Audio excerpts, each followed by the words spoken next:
Check 1 2 1 2. Check, check. 1 2.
Good evening, everyone, and welcome to IndyStar Friday Night Live, presented by Bath Experts, the only show that brings you the week's biggest Indiana high school football games wherever you are. So you see every thrilling finish, every big play, and the gridiron stars of tomorrow today.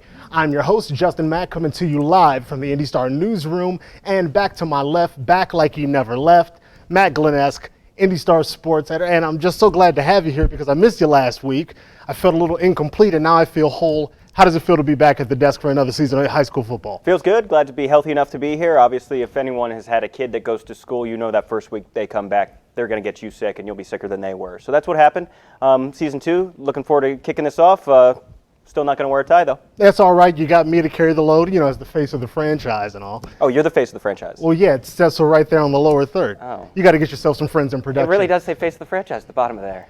Hey, man, if it's on screen and printed, it's true. God. And what also is true is we've got another big week of games, week 2 kicking off, and we're not going to hesitate at all. Thanks to Bath Experts again for joining us as the sponsor and continuing this big season. And Matt, what do we got as far as our slated games for week 2? We got some really good games this week. We'll start up there. I'll just read them off the list there for you. But Franklin Central Roncalli, this is Roncalli's first game this season. They didn't play last week. You know, the Rebels are always a strong team on the south side. North Central HSE, a top 10 matchup in Class 6A. HSE picked up a big win last week, and Michael Kelly, their coach's first game, he got a big win. North Central trying to pick up where they left off last year. Kevin O'Shea has really turned that program around. That'll be a great game. That's brought to us by our friends at the Southeastern Sports Network. Huge game there. Warren Central Center Grove, always a big one. Center Grove has looked absolutely ridiculous this year. They made it obviously to the state title game last year, bring most of that team back, have a lot of high D1 kids on that team. There's a reason Center Grove's number 1. They're actually number 16 in the USA Today Super 25 poll national. So they are legit. Warren Central didn't have the year they've used to have last year. A lot of inexperience on this team. Center Grove actually ended Warren Central season last year at regional. So that's a game that we'll definitely keep an eye on, courtesy of our friends at the IU Health CG Trojan Network. That's a game on pay-per-view. You can go pay to watch the full game, or you can chill with us, and we'll give you in and outs, some live cut-ins. Also, South Side, Bloomington South versus Martinsville. Martinsville's they were 1-0, beat Bedford North Lawrence last week. Then we have Rushville at Covenant Christian, brought to us by our friends at the Indiana SRN. Harrison at Lafayette against Westfield, courtesy of Hamilton County TV. Harrison is ranked in the top 10. Westfield is coming off that the big loss to Cathedral last week, but Cathedral, one of the perennial powers. Kyle Nedrup has high hopes for this Westfield team, so we'll see if they can bounce back. That's courtesy of Hamilton County TV. Decatur Central Parameridian, again brought to you by Indiana SRN. Again, another pay-per-view game, but we will be able to hop in and out to let you know what's happening. And then a new game, Mooresville versus Leo. Mooresville was supposed to play Danville in one of the games of the week, one we were really excited for. Danville couldn't play this week. We're going to see that a lot in and out of this season, where we're going to see schedules just change constantly. That happened this week. I think it happened on Wednesday or Tuesday that game was canceled. Mooresville quickly was able to find a fill-in. It's at Leo, so they're on the road, but Leo's, I think, 14th. In 4A, Mooresville is top 10 as well. So Mooresville, Mike Gillen, they put up a lot of points. Great running backs, great receivers. So that'll be a fun one to watch. Absolutely. So again, a lot of fun, a lot of action. As you mentioned, all of that breakdown, that insider look, that deep coverage you can find on IndyStar.com in our sports coverage with Cowden and Rip and everyone else, all the other insiders doing their thing. You can also make sure, if you haven't already, tell your friends about IndyStar Friday Night Live. You can catch us on IndyStar.com, Facebook, Twitter, YouTube, Twitch. We're everywhere. What is Twitch? Twitch is the... Besides what I'm doing right now? Well, for me, I usually watch it for people playing video games, getting your skills up, Street Fighter and whatnot. That's my game. Couldn't find me. I'm on PSN. But for tonight, it's all about high school football. So let's get into some action right now. We're kicking things off. This is that Warren Central Center Grove matchup you mentioned earlier. And again, I know a lot of attention, a lot of big eyes on it. We're going to have the call take it away and enjoy this action and all the action tonight on IndyStar Friday Night Live, presented by Bath Experts. Across the middle, caught by Connor Delp. He hangs on. He takes a pop across the middle. Let's see if he gets up. Boy, he got hit hard. Man. He's a little slow getting up. He's gimpy. He's limping, and he's going to try to stay in the game. He's going to limp back to the huddle, and he picks up 18 big ones. And you could see that, and you know, that all starts with that offensive line, giving Taven enough time, and you could see Connor going across the middle and getting open there, but you're exactly right. He took shots from 2 guys, kind of sandwiched him, but he hung on to the ball, and a big first down there for Center Grove, and now we got a whistle. I think we got a helmet malfunction or a equipment malfunction there, so Warren's got to bring somebody else in. Yeah, DeJuan Eccles will leave the ball game to get his helmet repaired. He's replaced by number, looks like 48 into the ball game here for the Warren Central Warriors. Another miscommunication now. Taven's going to keep the football, and he's hit out of bounds across the 45 to the 46. It looked like he wanted to hand that one off, but in result, Rick, he picks up positive yards. Yeah, a little bit of a low snap there back to Taven. He did a good job of, the defense was all over Carson Steele, and he just pulled it back in and got about 8-9 yards there on first down. So good first. All right, going to jump back over to some HSC NC action. As you can see, a lot of celebration down on the field right now. Going to see if see if they can catch us up on why they're so hyped. Has he got the turnover chain on? He's got the turnover chain. That means big interception there for HSC against North Central. So, so turnover chain, I got to admit, I'm not hip to the turnover chain. You're not hip to the turnover chain? I'm not hip to the turnover chain. I like the bling, obviously. Yeah. I enjoy that. I mean, so.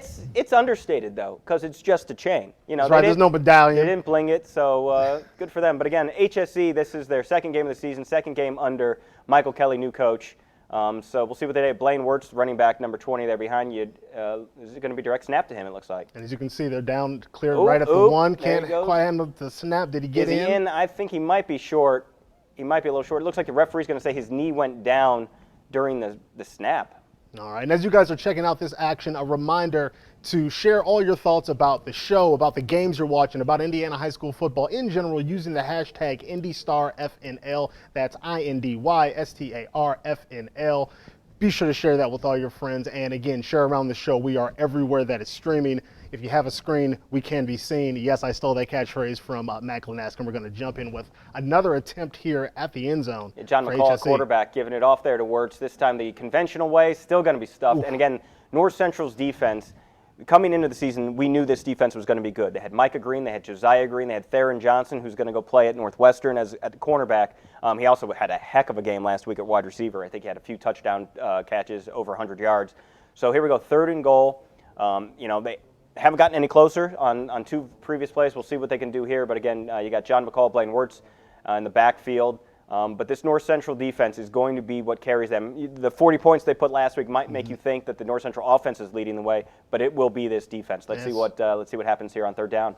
It's going to be a big play, and like you said, that defense stepping up and living up to all of the accolades. Look at that, pushing it all the way in for the touchdown, our first score of the night. And staying on his feet, too. There you go, HSE with the quick 7-0 lead, turning defense into offense. Absolutely. So that's our first touchdown of the night on IndyStar Friday Night Live. And if you tuned in last week, there will be plenty more. Hopping over to this Perry Meridian Decatur Central matchup.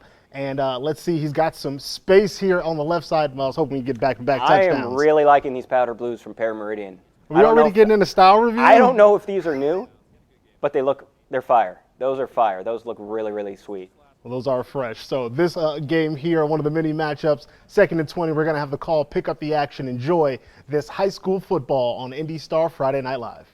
Just an excellent use of the hands there to try and at least get as many yards as you can out of it. And, of course, Tracy had 5 receptions for 116 yards last game. He's got 2 this game and had a shot at a couple of spectacular ones. So 3rd down and long. And there's going to be a flag on the play. They may get Decatur. No, they're going to call encroachment on Perry Meridian, drawing the offensive lineman offside or onto a false start. So that's going to be an extra 5 yards, bringing it back to mostly the original line of scrimmage for Decatur. Yeah, that's former Indiana Pacer James Jones getting drawn offsides. He had an illustrious history following LeBron James' coattails to multiple championships, and then he's drawn off sides here in high school football. Tell us how you really feel there, Jonathan. It's probably more productive than James had a couple of weeks with Pacers. Horsley on 3rd down. He rolls to his right. His receiver's wide open, and he gets close to a first down there. Caleb Hicks on the reception, and he may be just short of the marker. Yeah, the ball wasn't quite perfect. He got good zip on it, but Hicks, you'll see it right here. Now watch, this is good, all good, and then this is just off target. And so he needed to be a little bit shorter, and then Hicks can just turn and go, but he had to leap up for it, which slowed his momentum down, and here's 4th down. So they're going to call it 4th down and a long 1 yard at the 15-yard line. And Kyle Enright not looking like he's going to settle for a field goal here. His offense staying on the field. I like it. I like it. Go for it. You're the favorite. You're trying to redeem yourself. Go for this one. Horsley under center. Off the give to his fullback, and it looks like he's going to be close. He may have gotten the line to gain there. And we'll see what they call. No signal yet on the field. And they're going to give it to him. A 1st down for Decatur Central. And so that was Jaden Evans there, playing from the fullback position. And that's just kind of what you like to see from the 200-pound senior. Yeah, is that not just the most classic fullback run ever? Evans now, I mean, his first run was 17. That's like, I don't know if fullbacks do that, but that one, 3 yards, cloud of dust, 1st down, move the chains, perfect. That's another 1st down for Decatur Central. Just outside the 10-yard line, Horsley looking to the end zone. Touchdown! Javon Tracy. Who else? Holy smokes, what a cannon! He's rolled out, and then he does what you're not supposed to do, throw across your body. You're about to see it right here. Rolls out right, looks over. Oh, wait, I think my number 1 receiver is right in the middle of the field, and then just zips it right in. There are a couple defenders, a little window, but he fit it perfectly. And believe it or not, that is Tracy's first touchdown of the season. He did not have a touchdown at all against Center Grove, even though he had 5 catches for 116 yards. And so now Golovic on for the extra point attempt. And now we're going to run a fake here for Decatur Central. And walking it, standing up into the end zone is going to be Chiako Diallo, the back. All right, Decatur Central kicking things off, going up 8-0. Some trickeration nice conversion. there. I like that. I like that. Jumping back over here, Martinsville, Bloomington South. Nice little slant pass. Oh, he's gone. He's staying on his feet. He's gone. I don't think they're going to catch him. First, you know what? I know they're not going to catch him. They're absolutely not going to catch him. Touchdown, another touchdown here on IndyStar Friday Night Live. Again, kicking things off with a lot of scores. This seems like a lot like last week, very familiar. We're going to kick last week Martinsville won, but they won 13-6 in a low-scoring game. Bloomington South lost 47-35 against New Albany in an absolute shootout. So maybe a contrast of styles between these two teams. Martinsville, this is their first season under Coach Brian Duggar. Obviously, they got their first win last year. His first win as a head coach. So good things there. Obviously, off to a slow start here, but it's 9 minutes in the first quarter. Oh yeah, a lot of football. No judgments yet. I'll take a look at the kick. I don't think that's in. Hard to tell. Yeah. I don't know why they looked at each other. Yeah, they looked at each other, but I could say that wasn't going in. All right, they'll settle for 6. We're going to jump over some more action. This is a first look that we're bringing on this matchup here. This is Franklin Central and Roncalli. Trying to see who has possession here. Yeah, so this is Roncalli's first game of the season, or no, second game of the season, first home game of the season. Aiden Leffler at quarterback. This is his 3rd year starting, I believe. He has really been a leader for them. Baron Hubler, senior running back, he's going to get a lot of the ball.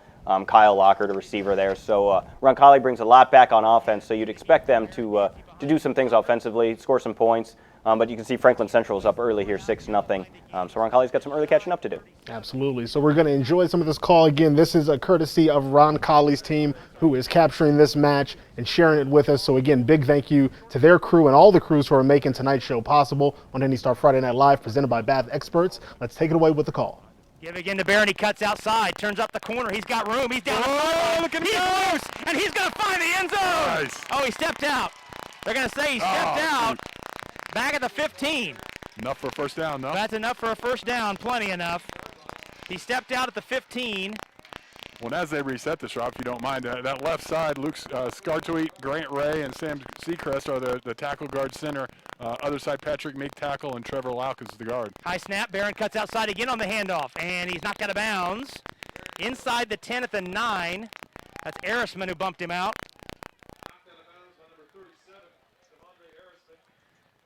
Knocked out of bounds at the 9. It's 2nd down and 4. Roncalli can't get a first down without scoring. 2nd down and 4. 5:23 to go. Roncalli in this first quarter moving quickly. Moving quickly. 2nd and 4. Leffler turns, wheels, looks, throws, has a man to fly through the hands. Michael Gallagher, number 32, the intended receiver. That was number 37, Arisman, who applied some heat there. Came up from a cornerbacker spot to rush the throw. That's a good little play. You get the wideouts kind of running into the back of the end zone, leaving that underneath side there for Gallagher with the pressure in his face. If he completes that, that could have gone into the end zone. Set 3rd down and 4 from the Franklin Central 9. Leffler, give to Hebler. Barron takes his time, and he's not going to make it. Just too much white shirt traffic there in the middle of the field. And Barron stopped a yard short. Looks like the Rebels are going to go for it. No indication, no kicker coming on. Luke Schwartz, the nose tackle, coming on. Here comes John Troxel. So Hebler picked up 2, call it 1. They got it 4th down and 3 at the 8.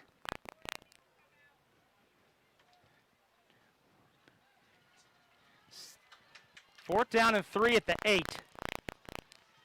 So Roncalli going for it here on 4th down.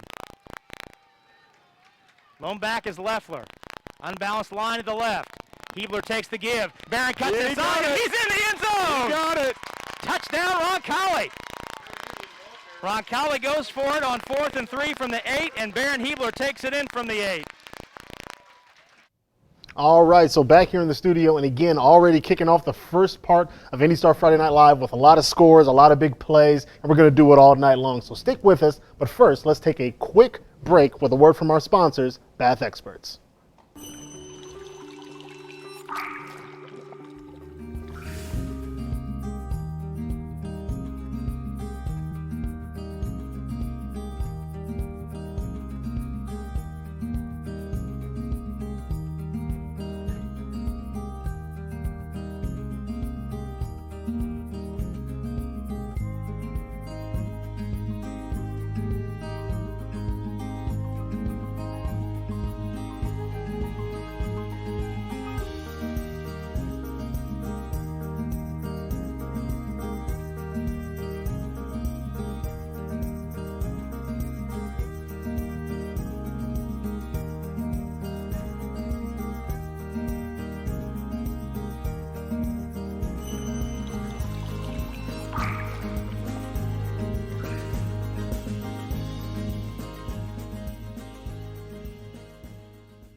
All right, welcome back to the IndyStar Newsroom. Justin Mack, Matt Glenesk, IndyStar Friday Night Live, and we're going to jump right back into some action. This one, a first look at this matchup between Harrison and Westfield. Westfield, as you can see, up right now, 7-0 over Harrison.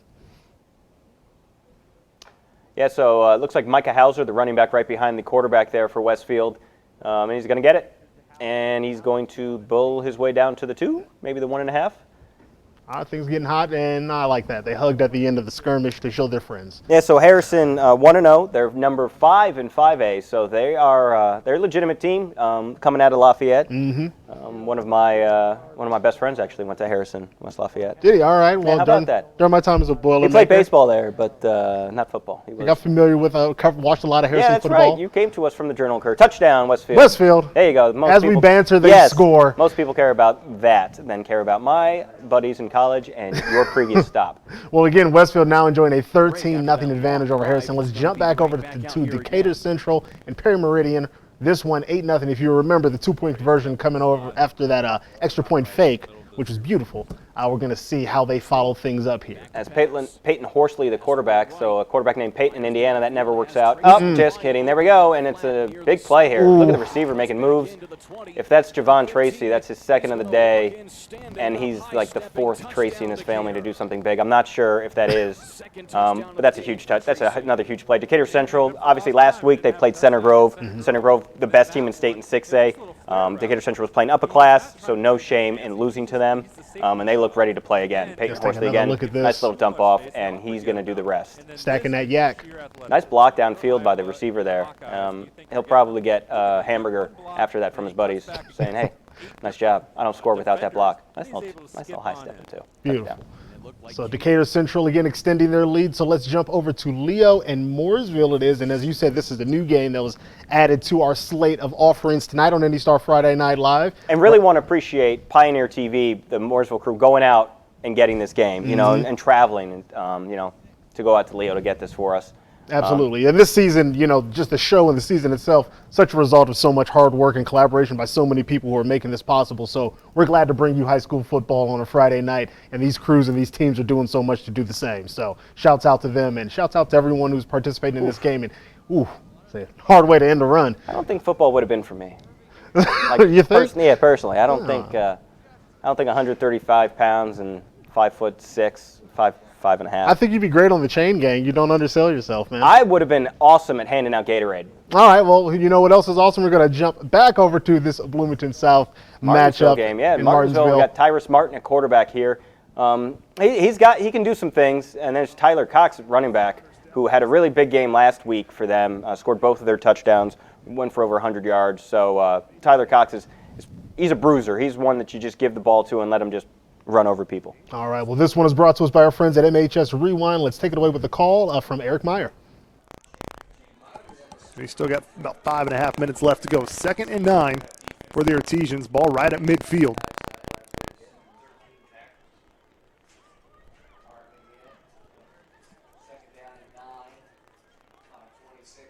Time's going to roll to his right. He's got a man right open at Skaggs. Skaggs comes up to get it. Makes the catch at about the 43-yard line. It's about a 7-yard pass and catch.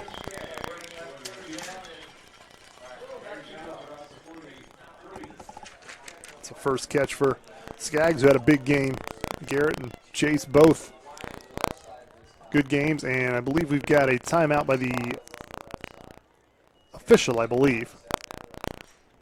And looks like number 77, big defensive lineman for the Panthers, Darnell Boyce, 6'4", 283, has to go off, so I don't know if that is an equipment issue or what it is.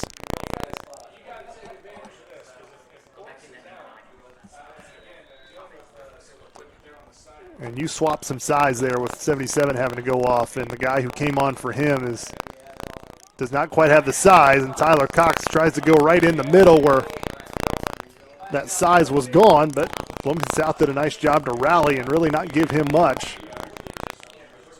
Only got about 2 yards, so we're going to have another 4th down situation. And this is really close too. They're going to have to measure this one again because this is really close. This looks like a first down from where I'm sitting up here. I'm almost right on it. I'm sitting right at the 45-yard line, and this is going to be a first down. They're not even going to measure. I was going to say that looked like a first down from up here, and it is. So the Artesians get another first down.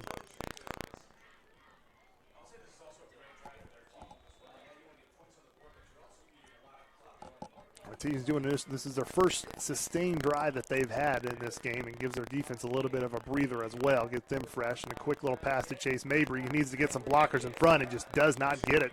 It gets tackled right in the open field. Mabry's going to lose about 2 yards there on that.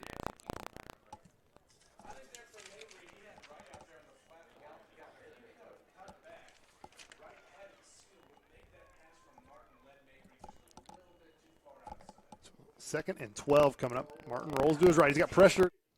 All right, going to jump back into this matchup between Leo and Mooresville.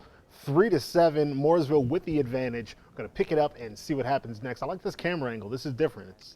Well, they heard you and they switched it. Oh. That goes Brecken Green, strong running back from Mooresville. He just puts up numbers every week. It looks like they're trying to bend him in half. But that's Brecken Green, number 45. He's about my height, so good for him. I see yourself, you're kind of putting yourself on the field a lot here this evening. Do you want to get out there? This is what they call projecting. All right. Yeah, living through them. Well, it is worth noting, Mooresville, you see that offensive line? You see some big guys?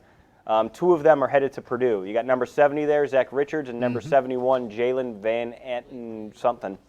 It's a long last name. But they're Boilermakers, I so disrespected therefore him and his family, and I apologize. But 2 Boilermakers, and I know you are a Boilermaker.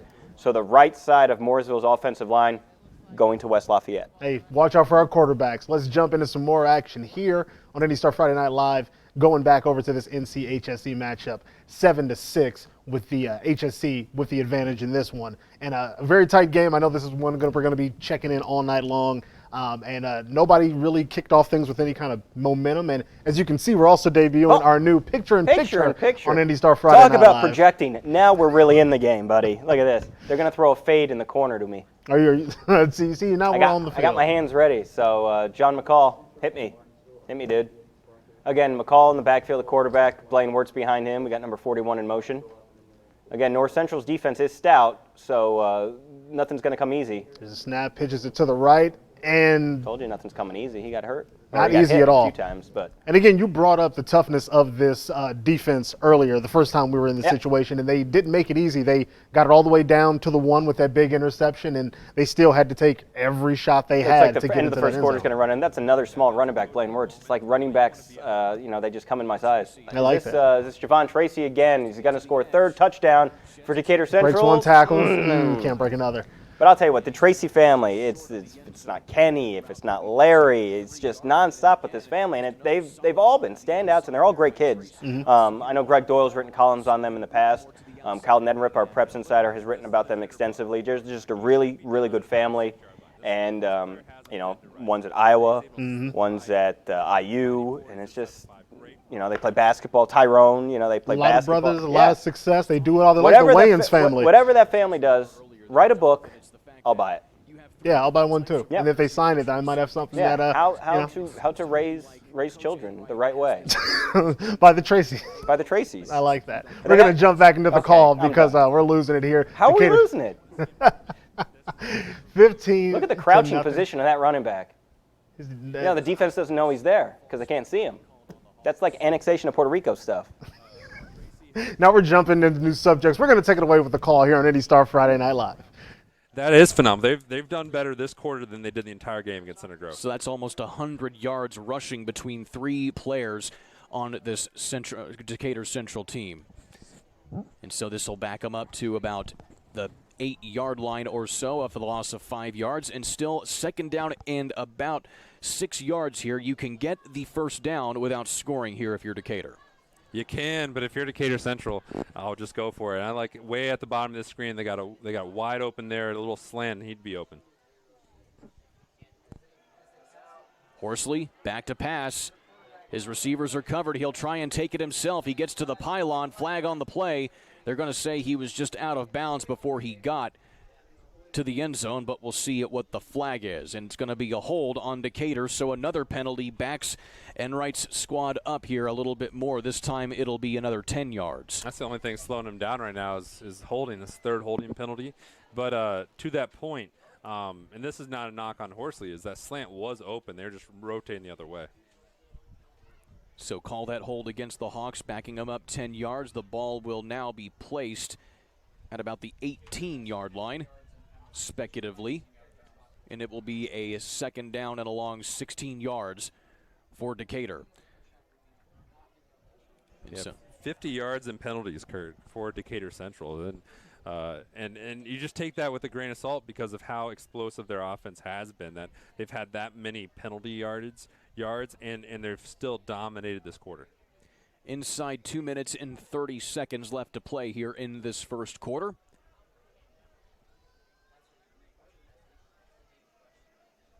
And Horsley will be back under center. Tracy in motion. They'll fake it to Tracy. Horsley over the middle, has to shed off a would-be tackler. This time, Perry Meridian able to capitalize on the penalty yardage and get in on a big sack there. And James Jones, the senior, with a little bit of help as well from John Orena out of the backfield. Yeah, the old former Pacer I joked about earlier. But Horsley, that he got a little too overconfident on that juncture. When you see that blitzer come in, more mature play, you throw it away, ditch it, something. But don't take that gigantic loss. But now they're all the way back at the 31, and that's obviously playing towards your strength. He's confident they can convert this regardless. But you want to see a little bit more maturity as the season goes along. Loss of 12 yards on the sack. Horsley firing over the left side, and they make it all back and then some. Touchdown number 3 for Javon Tracy. Well, see, they were confident they're going to make it regardless. The referees are unfortunately conferring. We'll see what this one's about. And they may be bringing this back. It's going to be a false start before the play against Decatur Central, negating that touchdown here, as you're seeing here from Javon Tracy. So, All right, well, that is how you convert on 3rd and 27. Sometimes it takes me a while to gather all my players of the week, top performers. Javon Tracy, before the end of the first quarter, is one of our players of the week already. Are you Getting kidding after me? it 3 early. touchdowns already for him. Back They over were to at Martinsville. Bloomington. This is Tyrus Martin, big quarterback there. Finds Ooh, wide open. beautiful in the Touchdown, back of the end Martinsville. zone. So that game is now tied at 6. We'll see if the extra point goes in for Martinsville so they can take the lead. Bloomington South usually very, very strong out of Bloomington, obviously, being Bloomington South. They actually call themselves South High School Bloomington. Really? Yeah, it's kind of annoying. It's a little confusing. Yeah. Well, you know, no judgment. No, I judge them. I judge them all the time. So let's see if they can get the extra point here for Martinsville. And again, just right up the road on 37. I think actually between Bloomington and Martinsville, they've finished 37? Is that accurate? Yes. All right. I can vouch for that. So it's like an actual highway. It is, and it's beautiful. And it's good, too. and Martinsville's up 7-6. All right, well, celebrating both that touchdown and completed road construction, we're going to jump back over to this matchup between Harrison and, it looks like we got someone on the field. That's some nice sportsmanship over there. Westfield player coming over to check on him, make sure he's okay. You like to see that. Definitely. A big, important part of this game. And if you like sportsmanship, a great story on IndyStar.com from Kyle Nendrip. Plug him. I'm going to plug it because we got some time to kill here, too, because he's walking off the field. But it's actually a cross-country runner from Sheridan. Was racing, and he saw a Western Boone runner roll his ankle and really not be able to finish the race. Sheridan runner said, "I'm going to stick with you the whole time." Took him all the way to the finish line. So you like to see that kind of sportsmanship. Definitely. Axel Elman was the runner from Sheridan. So congrats to you. Kudos to you. We all wish we could be like you. Definitely. Well, check that out on IndyStar.com. We're going to jump back into Bloomington South and Martinsville. Looks like Martinsville got the ball right back. Don't know if it was an onside kick or a turnover. This is the beauty of live TV. So Tyrus Martin, what are you going to do? He's going to drop back and throw again.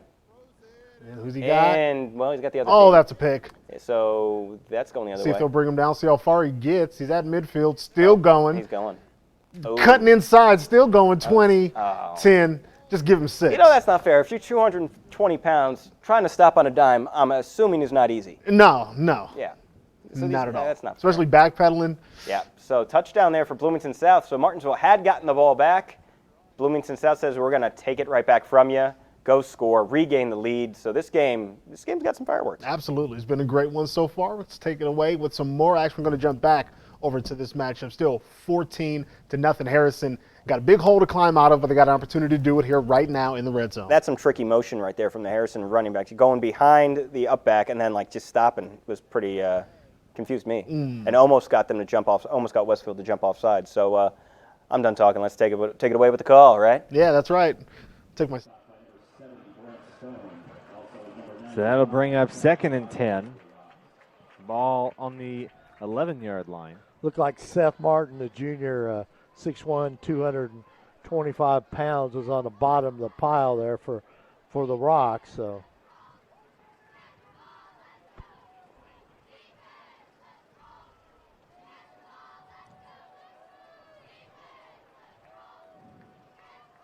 Looks for the motion, fires it to the corner of the end zone. Incomplete. Pass intended for number 14, Walters. And that'll bring up 3rd down.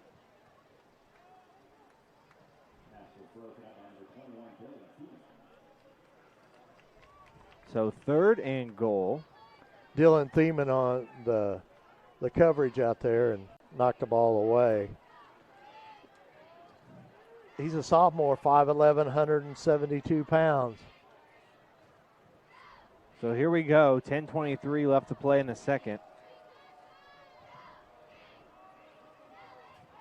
Looks to throw, fires, throws. He's got the room. Good Net job right out away. there. Great job by the Shamrocks, and that'll bring up 4th down.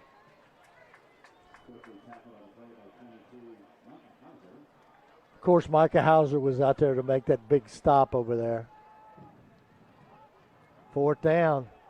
So that brings on the field goal team.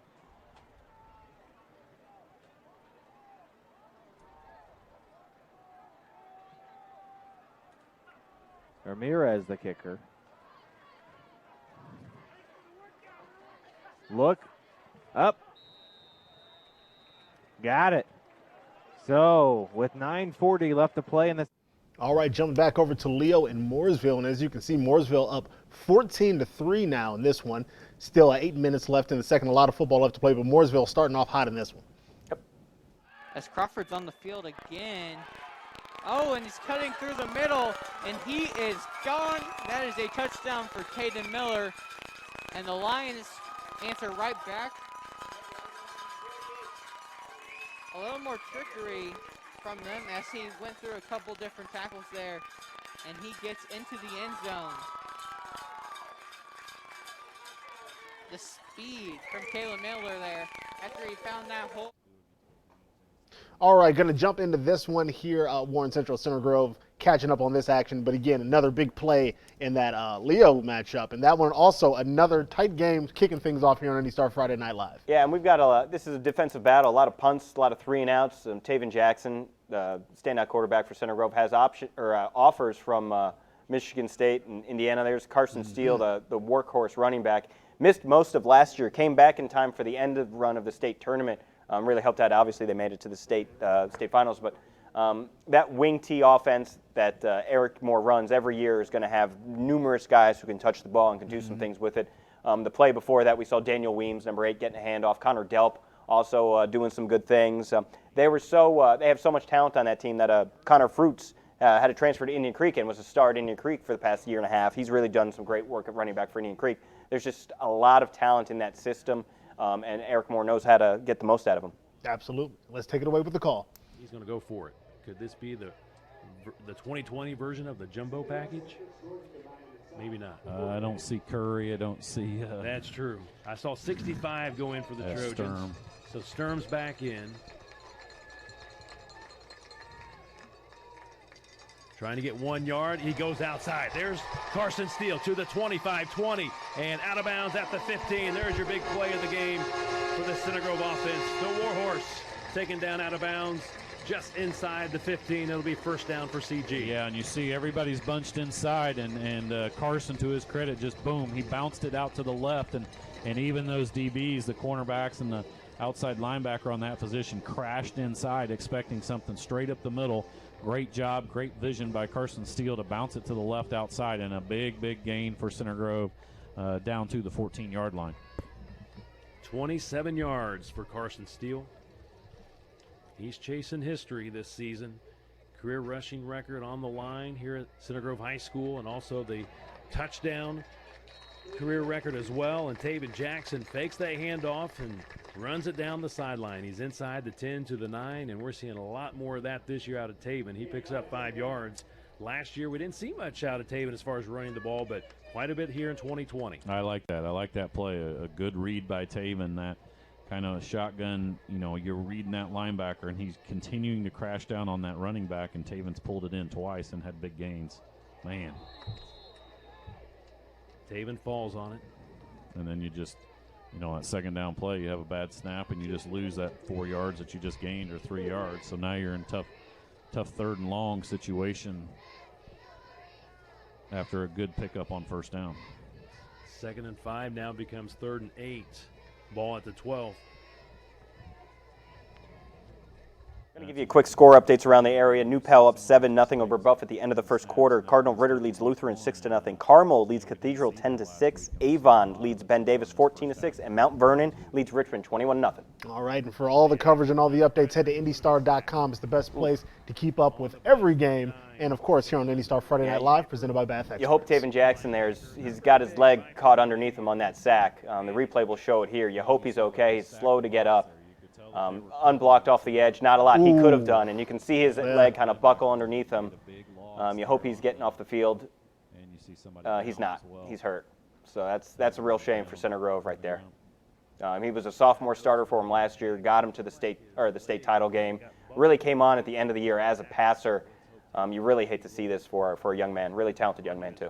Very unfortunate. We're going to keep an eye on that one throughout the night. We'll give you some updates. Going to jump back into this matchup. Leo and Mooresville, after that last score, Leo closing the gap a little bit. And this is a game that's going to have a lot of points. Mooresville scored 55 last week. Leo scored 50 last week. Both these teams score the ball. They go up and down the field. You know that about a Mike Gillen offense. They score, they score, they score. I have no idea where the ball is or where the offense is. Cameraman, can we get a QB? Now we got a snap. Oh, and we got a kick up. Okay, so they've Can't already see where scored the it went. touchdown, and he missed the extra point. So it's 20-0 Mooresville. All right.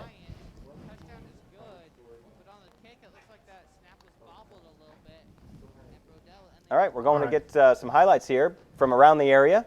All right. Actually, from around the whole state, because we'd like to thank our friends down in Evansville, the Evansville Courier and Press helping us out. At the Muncie Star Press helping us out. The USA Today Indiana Network really chipping in for our show. So we do appreciate that. We will have highlights from across the state. Yeah, making IndyStar Friday Night Live bigger and better than ever. Yeah. Like that, right? Yeah, I'm okay with that. Here we go. First one. We got drop back. And look, that guy's name is Lucky, and it didn't take a lot of luck to get that interception. He just stepped right in front of it. That's called talent. Lucky Dignon interception. Take it. There you go. Beautiful. But again, remember, New Pal is up 7-0 in that game over Brebeuf Jesuit. We got another highlight. This is Taven Jackson. A nice throw to the sideline. It was caught. Heck of a grab over there. Again, but we just saw what happened to Taven Jackson and got his leg caught underneath him, so he's down on the ground right now, so we hope that that injury isn't too serious.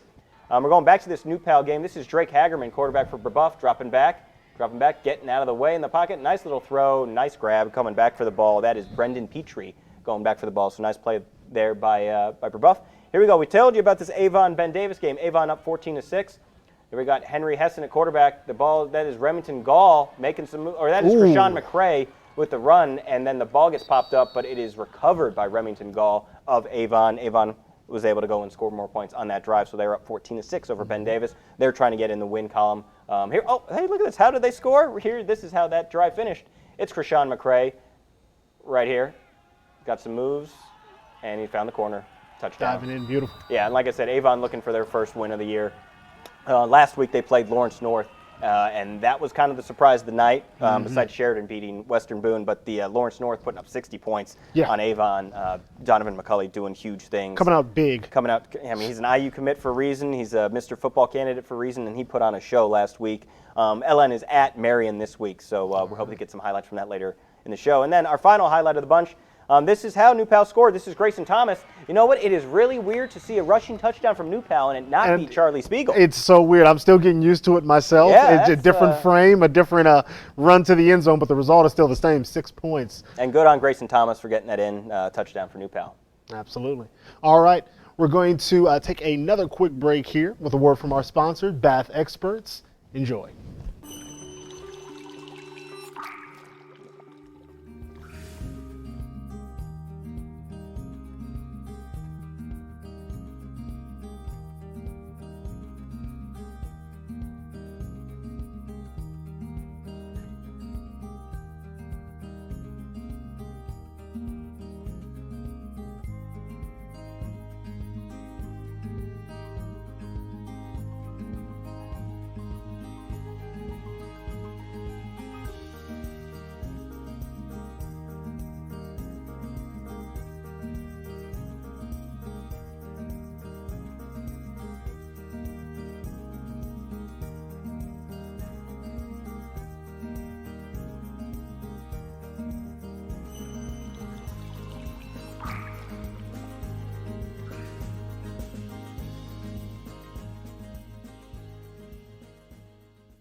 All right, well, welcome back to the IndyStar Newsroom and IndyStar's Friday Night Live presented by Bath Experts. And we're going to jump right back in to another highlight, get you some more action out of that Decatur Central Perry Meridian game that we've been sticking with all night so far. 4th and 4 here, so yeah, I mean, at the 25-yard line in high school, this is go for it territory every time. Absolutely.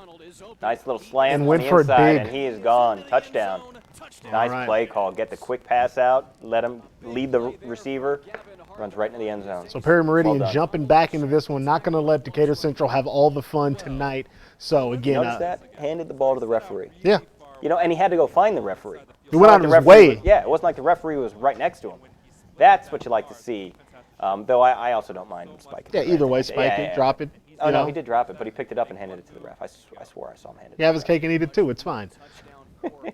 We'll take a look and see if they were able to tack on with the extra point. That's a big touchdown for Pair Meridian because, like I said, Decatur Central can do some things, can really score a lot of points. So to get that kind of stems the tide a little bit for them, stops the bleeding. So good for Pair Meridian keeping this close. All right, so this one 15-7 in favor of Decatur Central. We're going to jump back into some more action. This Bloomington South Martinsville matchup. Been with this one a lot. There's been a lot happening on both sides of the ball. It's actually been extremely exciting so far, so I'm glad we're able to bring you this game and so many others on IndyStar Friday Night Live presented by Bath Experts. Scored quick here for them. Slow it down a little bit. Let that defense breathe a little bit on the sidelines. However, South leads what matters most see if they on can the get scoreboard, 13-7. Artesians trying to catch up. Quick pass to Cheatham here, and Cheatham gets across to the 25, and it's another first down. To the near side. Met right there. Benji Wells, number 3 on the tackle there. He read that really well. Martin to Benji Cheatham. did. Cheatham's second catch. As a cornerback, those aren't easy reads. No.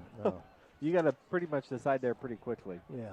Benji does a good job out there at cornerback. That's another first down for the Artesians. The I Rocks. believe.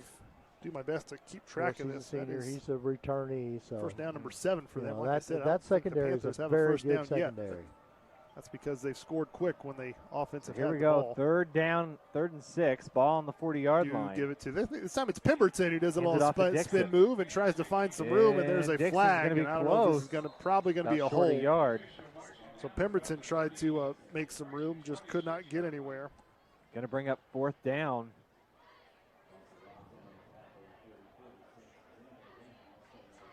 And no sign of the punting team coming out. No, I think they got to go for it here. So I think that's the second carry for Pemberton, but unfortunately there, great effort, tried to find some running room and looked like he was going to be hit for a loss. Get back to the line of scrimmage, but unfortunately there's a holding call on the Artesians that's going to push them back 10 yards. So it's going to be first and 20, I should say. From the South 36-yard line.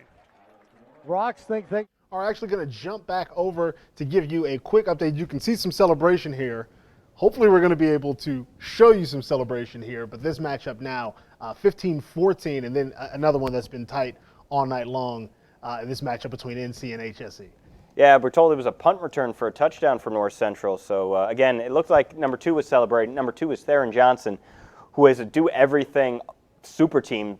Like I said, he's going to Northwestern. His future is in the defensive backfield. He's going to be a corner at Northwestern, but he had a big week last week at receiver, catching 2 touchdowns with over 100 yards. So it looks like he just had another big play. Did he return it for a touchdown? Are they going for 2? Is that what I'm seeing here? All right, looks like they're going for 2. But again, Theron Johnson, just one of the area's top players, but like I said, going to be a cornerback in college. But as a receiver, as a returner here in high school, he's just one of the best in the area. There's no doubt about it. Absolutely do it all. So that's a name that we're going to be probably saying all season long and continue to say it as he continues. Yeah, they might want to cover him. He seems, there he goes. Yeah, put somebody on. Number 2 was wide open there for a second. I think he's going to get that. Yeah, he's going to get that big play there for North Central. So we thought this was going to be one of the better games of the night, and it's turning out to be.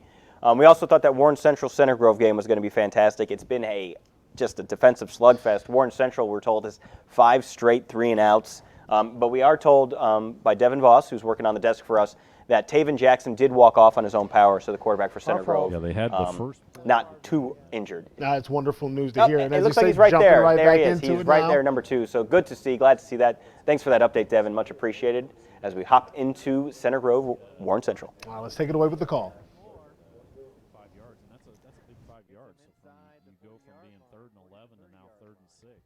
For Center Grove. 4:22 left to play first half. No score. CG trying to get on the board. Taven Jackson looking, still looking across the middle. He has a man to the end zone. Incomplete pass. Looking for the big tight end, Garrett Keith. He got a hand on it, but could not bring it in. Yeah, and it almost looked like we'll see it here, Kevin, in the replay here.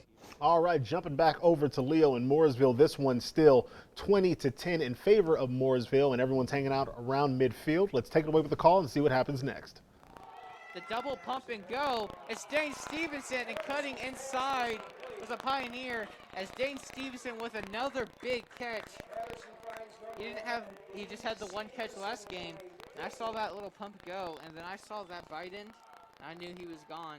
Braden Bryant bit in, went for that interception just for the second on that stop. And once he was downfield, he was fast. He's ultimately only taken down at the 2, so close to scoring. Yeah, and last year, Dayton Stevenson had 319 yards, 6 touchdowns. He had a great season, but last game, he only had 1 carry and 4 yards. And I think they're going to have to utilize him a lot more to get big touchdowns. As Caden Robinson slipping through the first tackle there, and then a little move into the inside, get in for a touchdown. And while most fans would know Brecken Green, he's a great player for this Pioneers. You can't overlook the second running back, Caden Robinson, certainly a great player as well. Yeah, Caden Robinson last year had 862 yards, 7 touchdowns. He's a quick dude. They're going to have to utilize him at some point. They're going to have to get him in. And all right, well, the extra point is good. Back over to Bloomington South and Martinsville. This one 13-7 in favor of Bloomington South. 3rd and goal, Tyrus Martin going. A little miscommunication there, or did the defender take out the receiver before he can get out of his break? No flag. Doesn't look like there's a lot of complaining there from the receivers. So, do you go for the field goal or do you go for the touchdown here? Try to take the lead or just get points? I'm going for that lead, but that's just me. Nah, they're kicking it. Martinsville's got a good kicker. See, well, that's why he's a better coach than I could ever be. Well, at least they did last year. I don't know. It's probably the kid graduated. So, Caleb Urban was a good kicker. I think he might have graduated. Oh, well, either way. Probably graduated 2 This years kicker's got to step up and try and close this gap a little bit. Again, this game's been tight all night, so this is crucial. Last week we had our share of some blocked and tipped kicks, some return for scores. Let's see what happens here because this could be a make-or-break moment. It's an extra point, basically, but this one's worth 3 because it's good. Beautiful. So 13-10, this one will move to. Here on IndyStar Friday Night Live, presented by Bath Experts. Again, if you are joining us tonight, share your thoughts about the games you're watching, the show tonight, just your thoughts on Indiana high school football with the hashtag IndyStarFNL. Also send nice notes to me and Matt, and you can compliment his jokes. You can compliment my tie. We like that kind of stuff. Yeah, my wife texted me about not even the weight number I gave. Surveys. There's no way you're at that weight, and that's accurate. And you know what? I appreciate her keeping me honest. You know what else is accurate? That pass and that catch. was a heck of a pass. Some great accuracy that's there. Peyton Horsley again. A kid named Peyton with the quarterback can't go wrong in this state. But he actually had a good year last year, but had a really bad broken leg in his career. Matthew Van Trine wrote a nice feature on him. Okay, I'll stop talking because that's. Oh, and he's going and he's gone. In a hurry. Who cares about the quarterback? What a run by the running back. Wow. Right up the middle. And we told you, Decatur Central, they're for real. They are a very good team. They were in the state title game, obviously, a couple years ago against New Pal. It was their first trip ever to the Class 5A title game. Again, last week against Center Grove. They got beat, but again, Center Grove is one of the best teams in the country. Again, number 16 in the Super 25 USA Today. So again, Decatur Central looking for their first win of the season. Definitely a tough out for Decatur.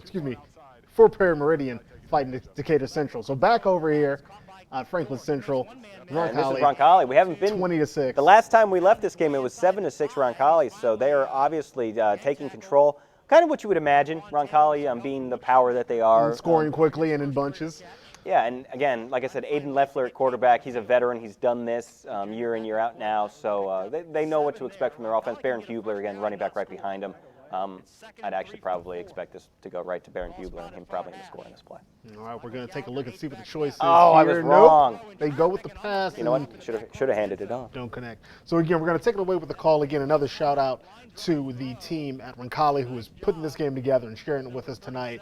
Big thank you to them. Let's take it away with the call. Big thank you to Rob Brown at Roncalli. He is their sports information director. Not a lot of high schools have sports information directors. Roncalli does. And this was my first trip into the newsroom in a couple months. And I had a nice 75-page media guide waiting for me on Roncalli. So thank you, Rob Brown, for making sure we always know what's happening with Roncalli. Appreciate it. showing the difference. But you know, it is that dangerous move. If you know when you're going for that bullet pass, you got to make sure his helmet's outside. And Roncalli can't get the play in, so have to call a timeout. We've got one more break to get to here before halftime, so we'll go ahead and do that now. 3:48 to go in the half. Our score on the Beck Service Center scoreboard, Roncalli 20, Franklin Central 6. Stay tuned. We're back in 30 seconds on the Ascension St. Vincent Roncalli Media Network. Every day we. All right, jumping back over to Decatur Central and Perry Meridian. If you recall, and more points on the board for Decatur Central in this one, 21-7. Let's take it away with the call and see what happens next. Hawks able to keep the Falcons at arm's length. And another fake this time. And now Diallo is going to have to try and go the other way. He fires the ball, and he finds his receiver for a two-point conversion again. And that is 2 on the night. This time on that reception was going to be David Harvey, the junior fullback. And Harvey was the guy who crushed Gavin Hart last time. Look at this. You have everybody going one way, breaks every rule that you want, but except for you playing on through the whistle and able to get the 2-point. That was the second two-point conversion there for Decatur Central today. Again, much of it the very same way, expecting an extra point, the guy keeping his knee off the ground and saying, nope, I don't think I'm going to try to throw this. And talking about getting creative, rolling out right to the left, throwing it, you know, come on, man. It's like he's playing on easy on Madden. Yeah, we got 8 seconds left here in the first half for Leo against Morrisville. Again, remember, we told you there were going to be a lot of points scored in this one, so 8 seconds left to see if Leo can get closer to Mooresville right here. I guess we'll see. Well, one thing I just noticed there, the quarterback there is a lefty, left-handed. Yeah. We just bonded. Are you all a my lefty? left-handed people. Are you a lefty? Lefty. How about that? You know what? Hey. Yeah, you know. My wife's a lefty. My twin brother is a lefty. My mother's a lefty, but I'm a righty. Go figure. Not that my wife being a lefty has anything to do with missed what I out. would be. I did. Almost there. It's okay. So I want to just say thanks to everyone who is joining us so far this evening on IndyStar Friday Night Live, presented by Bath Experts. Again, share your thoughts about the show tonight, the games you're watching, the games you might be attending or working. Well, that's the thing depending as on well. what capacity. We know a lot of you can't attend games Yeah. During this pandemic. You know, whether it's you don't want to go, and that's completely understandable, or there's just not enough room for you at the stands because there's limitations across the state on how many people can go to games. So we're going to do what we've done, what we did last year, but it's more important this year to bring you the game so you don't have to make that decision. Absolutely. Take all that, the anxiety, some of the fear that might exist, and we don't want to associate with that with something like Friday night football, which is in Indiana and so many places, it's such an important thing. So we are honored to be able to bring you this show again for season 2. And again, big thank you to all of our network partners, all the players, all the crews, student and professional alike, who are allowing us to share this with you so we can bring you football in a safe, socially distanced and sanitized way. Yeah, and while this isn't new to us, it is new to a lot of these schools this year doing broadcasts for the first time, obviously because they are trying to find ways to get those games out to as many people as possible. Kyle Nedenrip has a story actually in today's newspaper on IndyStar.com right now about how many schools are actually trying to do this, and some are doing pay-per-view to just try to recoup some of the money that they would have normally gotten on a Friday night, whether it be concessions, ticket prices. Obviously, those are going to be basically wiped out for what you normally would get for a football season. So schools are going to have to try to get creative to generate revenue. Pay-per-view webcasts are part of that branding, and you know what? I'm all for it. You know what they say, man. It's a great saying that adversity breeds creativity. You know who said that? No. Justin Mack. I just made that up. I always use persistence breaks down resistance. But that's from somewhere. I use it because it took me 11 years to get my wife to go out with me. Hey, as someone else who, took me about maybe 8. Yeah. Play the long game. Exactly. Never give up. Play the long game. Never give up, kids. We're an acquired taste. We get it.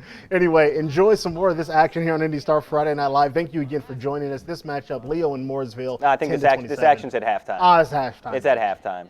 All right, we're going to jump into some halftime. other action that you've also seen. This one, Bloomington South and Martinsville, 13-10. Enjoy the action and the call. It's the handoff again, play action. He's going to go, got a man wide open, and it's Blackwell, and Blackwell trips. But a penalty flag comes late. We'll see what this is about, but Blackwell caught it and stumbled at the 21-yard line. So it's a 22-yard pass and catch.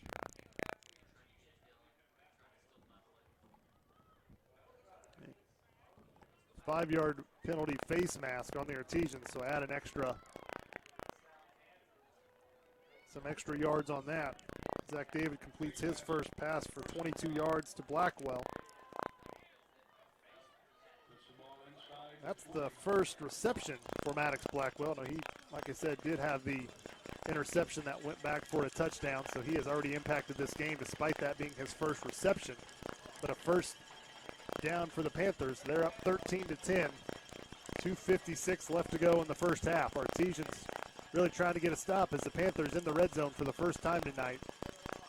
And Jordan has it, and he is going to go up the sideline, but I think this is going to come back. I think there was a hold there on the left side, and that's how number 22, Jordan Tolden, was able to bounce out, have so much room on that left side. There's a flag at the 20-yard line, so that's going to go. It is a holding against the Panthers, so that'll move them back 10 yards.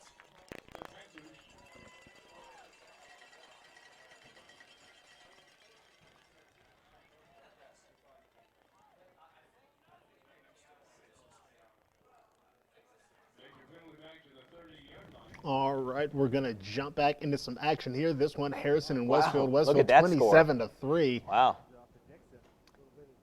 But Harrison showing that fight. Yeah, but like I said, Harrison's 5th in 5A and Westfield in 6A this year.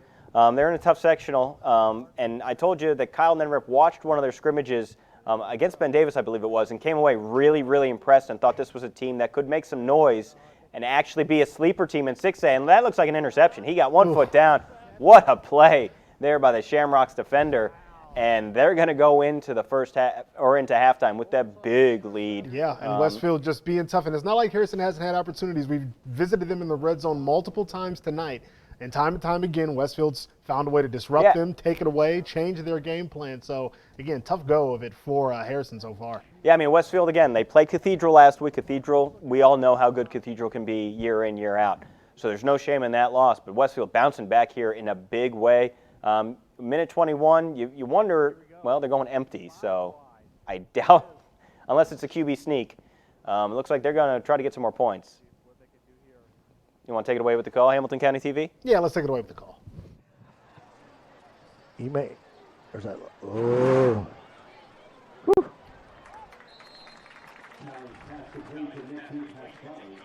Pasquale on the catch here. That's a dangerous. Those are tough throws because what people, one of the things I always tell people is, you're throwing that ball. You're still throwing that ball 8 to 10 yards. Yeah, it's just throwing it straight across. But if a linebacker can jump in there, man, he's wide open to the end zone. So here we go. 5 wide. He's definitely putting the pedal to the metal here. Fires, short throws. pass again. Trying to get out of bounds.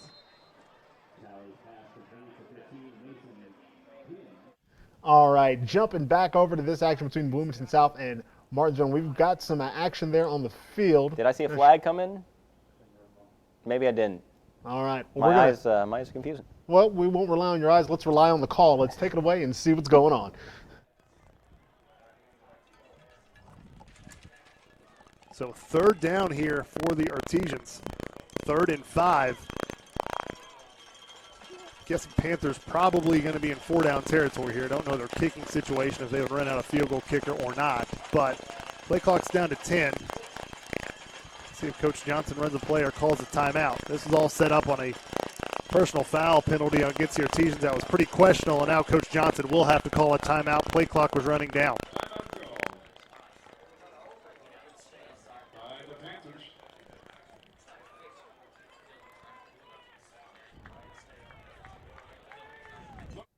All right, looks like we've got a drive in progress here, like we mentioned earlier. Blink and Westfield's at midfield. Well, what are you going to do? The score has been indicative of what we've seen all night long. And I will say Lafayette teams usually do struggle when they come to Indianapolis.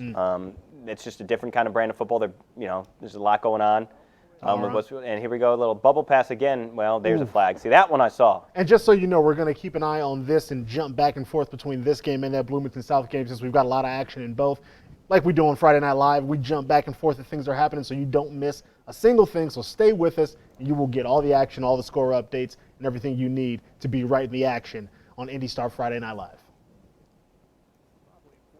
And like I said, jumping back over here to this Bloomington South game and keep an eye on this drive as well. So the switches might come rapid. You might not get a heads up, so keep your eyes peeled on the screen, and you won't miss a play. Give up a touchdown here and then give it back to the Panthers to start the second half.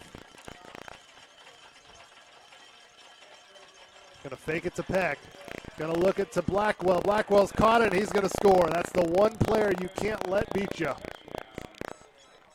And Zach David with the touchdown pass.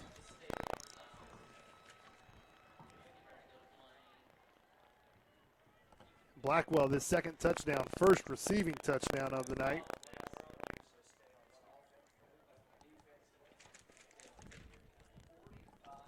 And here's the replay, and Blackwell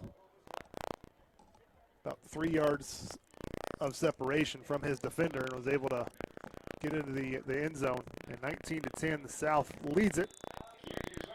Kick is up, and it is good. So a 20-10 lead for the Panthers, and they will get it to start the second half. All right, score there. Let's jump back over to Harrison and Westfield. See what's going to happen next. Harrison with another opportunity back on offense. Because they got an interception at midfield. We were talking about how Westfield was doing so well driving the ball down the field. Got a little, maybe a little greedy. And it gives the ball to Harrison here at midfield, where Harrison, I mean, you're down 27-3. Yes, there's 16 seconds left, but you got to get points. You got to try something here. Obviously, it's second down. Just take a shot, you know. Well, that 2-yard pass right there doesn't look like a shot that they just threw, but maybe.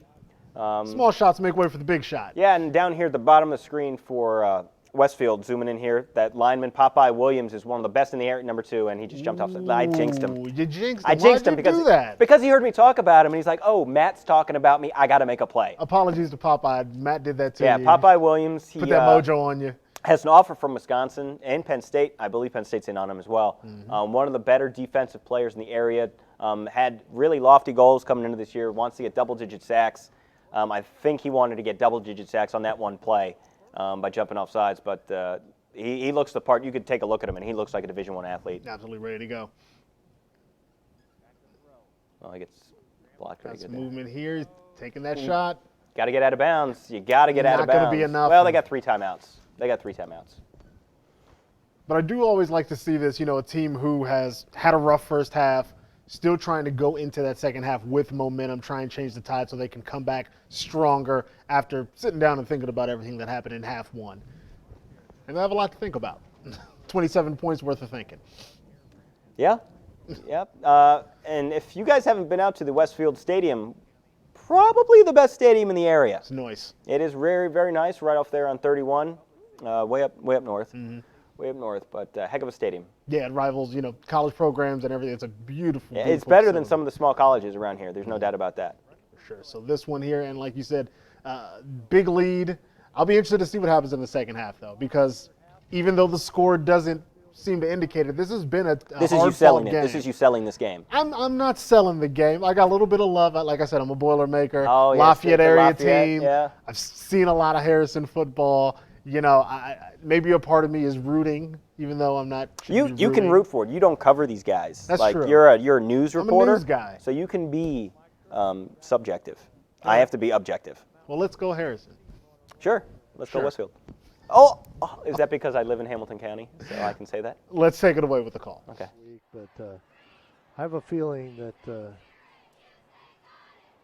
we may see them in Lucas Oil at the end of the season, Mount Vernon. Still haven't seen any score from Noblesville. They're playing at Terre Haute South tonight. They had the long trip down there. So here So we if go. anybody out there knows the score, let us know. Out of the timeout, 9 seconds left to play in the second. Harrison out of their timeout.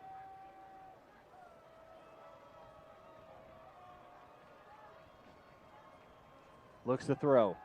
Looks, fires, throws. Incomplete. Down to 5 seconds.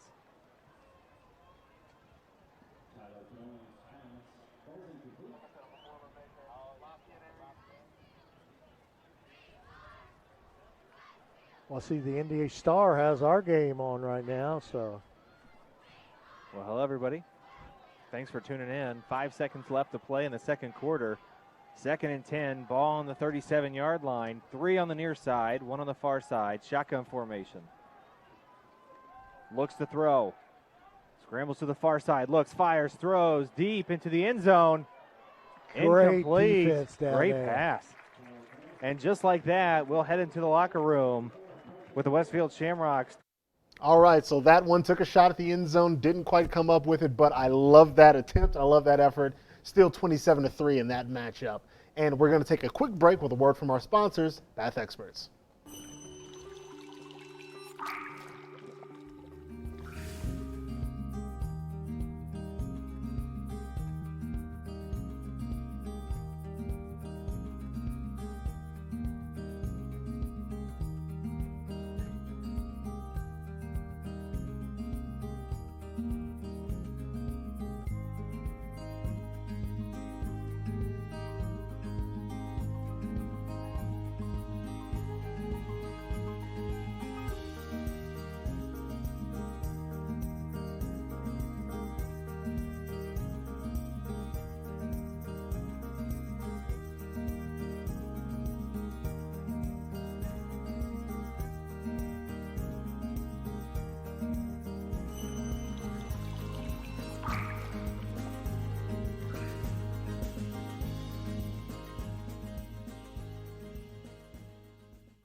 All right, welcome back to IndyStar Friday Night Live, presented by Bath Experts. I'm Justin Mack, that's Matt Glenesk, and we've got some highlights. We do have some highlights, and this is Camden Gasser of Southridge against Boonville, and he's loose. He's loose. They're not going to catch him. Looks like some rain down there in Boonville. The field looks a little sloppy, but you know what? So was the tackling. Touchdown. Ooh, you like that. Here we go, another highlight.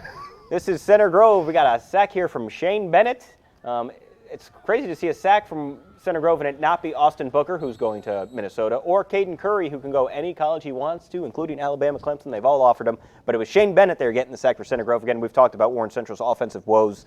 It's been rough sledding for them in the first half. A lot of 3-and-outs. Again, they're playing the best team in the state. But they're actually holding their own defensively. I think Center Grove's only up 3-0 at halftime. Exactly. So it's, anyone's game. So, yeah. All right, next highlight. We're going to Edgewood. This is my eyes are bleeding, I think. Oh, no, it's a red field.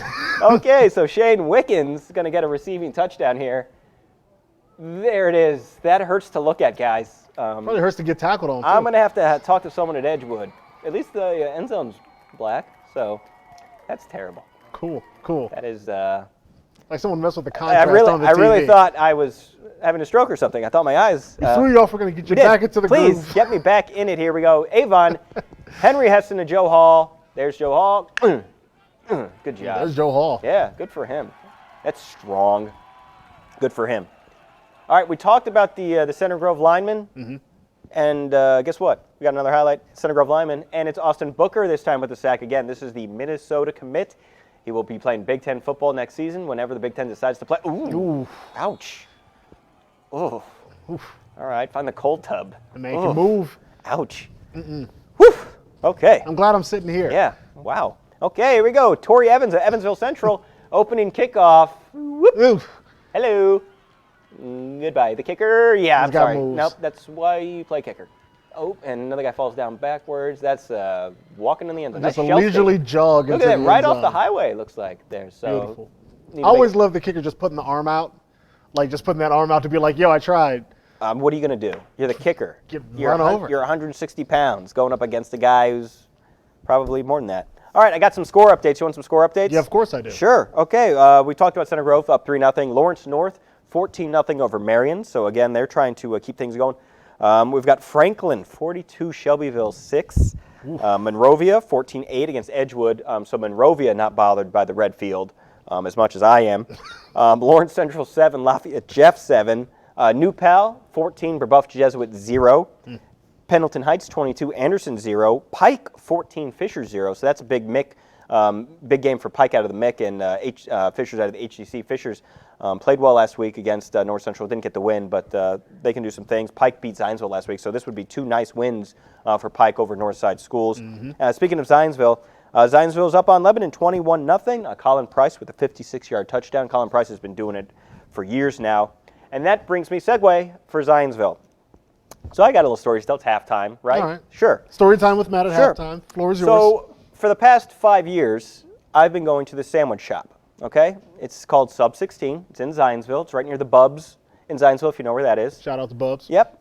And for years, I've been going to this sandwich shop. It's the best. I'm very particular about my roast beef sandwiches. They got to be like a little bit rare. You know, none of the Subway or Jimmy John's like really dark. Or it's just cooked to death. I like really good roast beef. So if actually, I find another fun fact to segue, our producer Clark Wade, he likes to cook his. Okay, are you interrupting me in the middle of story time? Continue. Okay, so I'm very particular about my roast beef sandwiches. If you make a good roast beef sandwich, I will show up every time. And Friday usually is my go to pick up a sandwich because I'm going to be stuck in the newsroom all night kind of thing. So I go to sandwich, and the guy who owns the store, he knows what I do. I tell him I work, I'm on my way in the newsroom. I work the Star, work at the sports department. And we've talked about his son over the years. He's like, oh, my son plays offensive line. He's a freshman this year. Now he's playing. He's a sophomore. He kind of got hurt, but missed some games. But he's having a good time playing offensive line. Really, nothing out of the ordinary. Just my son plays football, and standard. So today I go get my sandwich, and we talk about, I go, they play Lebanon today. I go, you better be, got to keep an eye out for this J.C. Reese. He's a receiver for Lebanon, puts up a lot of points. And the girl at the cash register goes, well, we got to make sure Joey knows that. I'm like, Joey, huh? Well, so I leave and I, get on my phone and I Google Joey Tonona, who is the star offensive guard for Zionsville, who just recently committed to Notre Dame and who is going to be the top-rated recruit in the class of 2022. Is that what a junior is now? Yeah, 2022. Well, guess what? It's him. That's his son. The whole time we've been talking about is the kid who's going to Notre Dame. I was telling him about this kid who was on our super team playing receiver for Lebanon, and not once did the father say, oh, yeah, but my kid's going to Notre Dame. None of that. Just very modest. Didn't even say what their last name was. I had to do some face stalking, but it's Joey Tonona's father runs that place. So I just want to say to everyone at Sub 16, fantastic sandwiches. To Joey, your father's proud of you, but not enough to make to gush to someone he doesn't really know that well. But he could have. So I love the modesty. I love the sandwiches. I love the family. Thank you.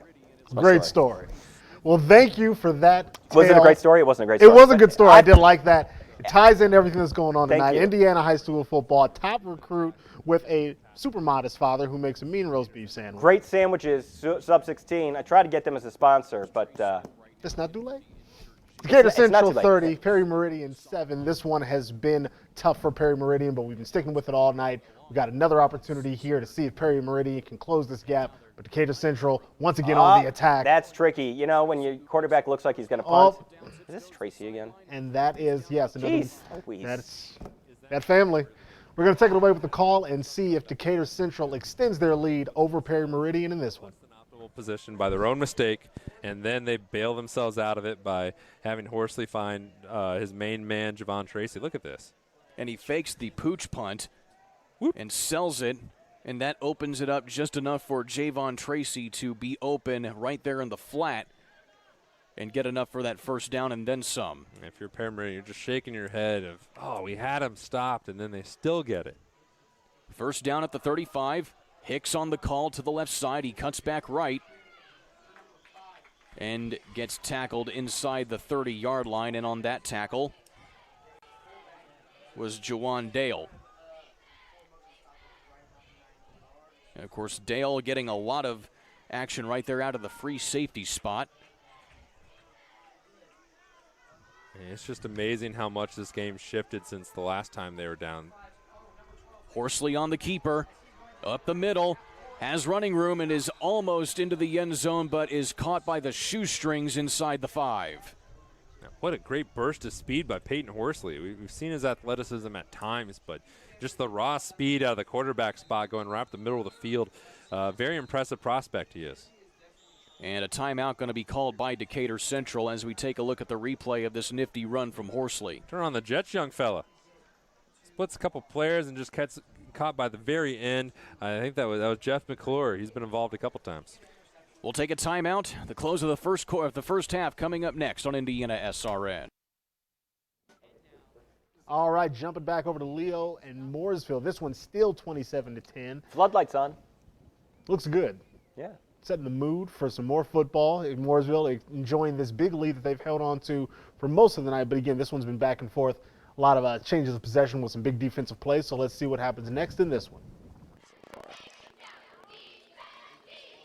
As the Pioneers will check the play. And I would expect to see Patterson throw it here. We'll see if they decide to throw it short like the receiver do, or if they throw it deep. As that's a bad job by Jalen Alsop and Devanter. Dane Stevenson deep downfield.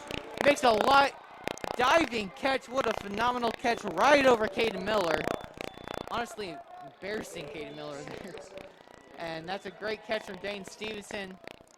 And it's another big play for the Pioneers on 3rd down. Yeah, they have got to watch, the Lions have got to watch Stevenson a lot more because he's making their big plays this game. Last game he wasn't, but this game he is making their plays. And that's what many fans expected coming to this year. He was the second leading receiver on the team last year.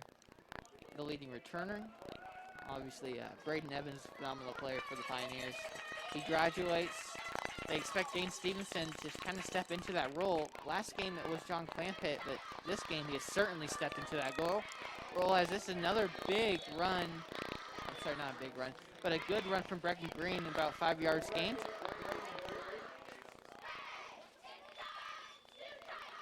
In on the stop was Logan Barnett.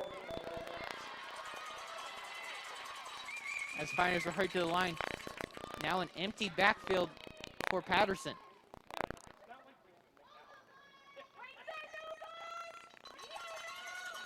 Brecken lines up in the slot there. They'll change the play, it looks like a little bit, but still in an empty backfield. As he's thrown this one for Tim Casper, he's tightly guarded.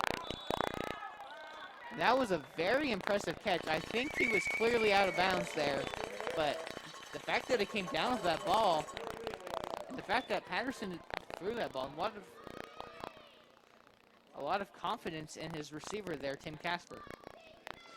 Yeah, and I think that was some very good defense by the Lions to push him out of bounds. But I think Nick Patterson is going to need to make better passes than that because that one clearly went outside the end zone. And it's another 3rd down for the Pioneers. The Lions have gotten them into a situation a couple times. It's a delayed handoff, and Brecken Green is going nowhere. Now here's an interesting choice for the Pioneers. They don't punt it. I know Coach Gillen, he does not like to punt it on the other side of the field. He also doesn't have too much confidence in the receiver. So even up 17 here, I think they're going to go for this on 4th and 7. But not a lot of confidence in his kicker, Brock Waddell. Certainly a good kicker, but looks like they will go for it. This will be a 45, not an easy kick at all, especially for a high schooler. So we'll see if Patterson will throw it well. 4th and 8, and that ball is just too far outside. Tim Casper ran a good route. That ball falling too far outside, and that's the first stop of the game for the Leo Lions. So they will have a chance to post in the gap. Currently a 17-point lead for the Pioneers. Up 3 possessions.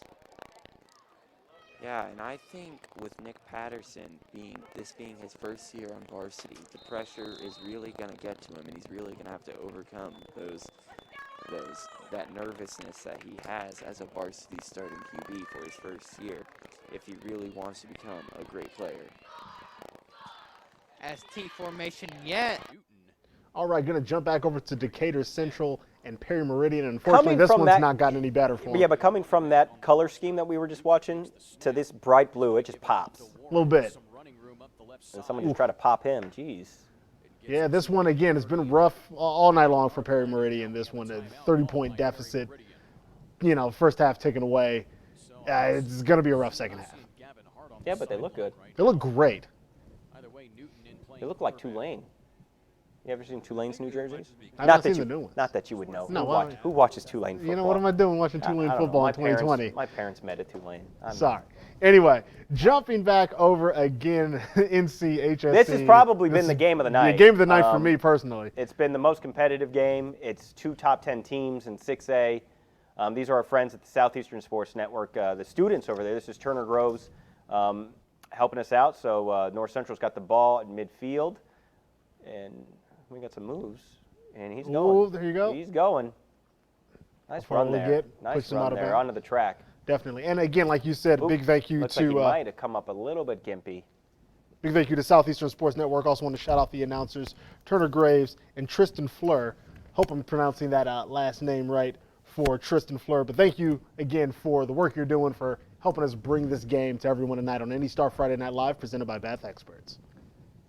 Yeah, and again, North Central, they beat Fishers last week 40-20. HSE beat Lawrence Central 24-0. So both teams, 1-0 on the early start of the season. But Zaid Vestal, the quarterback here for North Central, had a huge first week as a starter with 5 touchdown passes, almost on cue. Almost on cue. And almost set him up for it. I did, and he's looking there for number 7, not number 2. So it was, number 2 is Theron Johnson. We've been talking about what kind of athlete he is and what kind of year he's had. Absolutely. But Zaid Vestal has had a huge start. And, hey, look at this, the Center Grove Warren game. So now we're back in the second half of games. We've got things happening. Team's trying to get reestablished, and we're going to jump back and forth a little bit. This is just what we've seen a lot in this game already, just defense, defense, defense. Just hit. This is the kind of football I love to see, though. Let's grind it out, 6-3. This is how Warren Central stays in that ball game, is if they keep it low scoring. Don't want to let it get away from them. Yeah, and here we are back at North Central. We got Vestal going to hand it off here. Running backs found a little bit of room, but couldn't get through the hole. You know, it's nice when the defender throws you a yard ahead of the pack, so that's good for them. It's going to be 3rd and about 6 in that game. Hey, look at this. Whip around action. We're right back at Center Grove. Taven Jackson, the quarterback there. Looks like Carson Steele to his left. And a fake to the handoff. He's going to ask his receiver to do some things, and his receiver is not. Again, this Warren Central defense really, really playing tough. Eric Moore's going to have to get a little creative to get Center Grove, get the ball moving there. And back over to North Central HSE. We'll see what we got, 3rd and 7. We're getting closer, approaching that red zone territory. See what the quarterback can do with it. He's got some time. He's got a guy wide open there. The check got someone there, right there for the first down at least. That's just smart quarterback in there, waiting for the guy to get open. His 1 option, his 2 option weren't open. Well, guess what the check down was? He found it for a first down. Here we are. Look at this. Whoop, whoop. Where you got it. It's like we queued it up to have him play after play. Taven Jackson dropping back. He's got his receivers. He's going to break out. Loose. And just overthrows. And that was an issue with Taven Jackson last year, was accuracy. He was not the most accurate passer. Again, he was just a sophomore last year, so he's got a lot of physical maturing to do. But if he can get his accuracy down, he's got all the tools to be a really, really good quarterback. Again, I've said he's got offers from IU, Michigan State. A lot of that is based off potential. We haven't seen a lot of great production from him yet. That is a productive tackle, though. Absolutely. Wow. NC after the big first down. That's how you come out and hit them. And you mentioned the defense on NC side. Well, HSE saying, yeah, we can hit 2. We're going to try and hold on to that lead we've got. That's a good hit. That's a hit you feel good after your defensive play. Like when you get up, look at him. You know he's holding his arms right now. I'm good. Yeah. He's feeling it. Yeah, he's feeling just himself. Did a little shoulder, little rub. Hey, let's do this. And now he doesn't know the play. But that's not his fault. It's not his fault. He doesn't know the play. Going to jump back over. And again, these rapid switches, we'll try and keep up with the action as best we can. Again, these plays are coming back to back, so we're going to stick with this one a little bit longer. And we will, of course, jump back over to that other game as well, in case there's any big plays, breaks, That's a nice score grab. updates. That's a nice grab. It gets him into the red zone, so it'll be 3rd and about 9 for North Central. Again, North Central, this is Kevin O'Shea's, I believe it's his 3rd year in charge, coming over from Lafayette Central Catholic, where he built a power and just 1 and 1 and 1 and 1 at the Class A level. Obviously a big step up to Indianapolis Class 6A football, but he was able to turn around this North Central program very quickly. They won a sectional title. They're for real. And like I said, their defense is ahead of their offense, but their offense has shown some things. Looks like we have a timeout on the field, so we're going to go back. This is Mooresville Leo. Turn the lights on, folks. It'd be nice. Going green. You're going to save a little bit of money, save a little energy. I get that. This one's still 27-10. Hey, if the players can see, then it should be good enough for me, right? No. All right, fine. I'm not picky. Let's take it away with the call. I'm pretty intrigued by these 4 guys in the backfield formation. It didn't help. They probably should put those guys on the line of scrimmage to block that guy who jumped up and batted the ball down.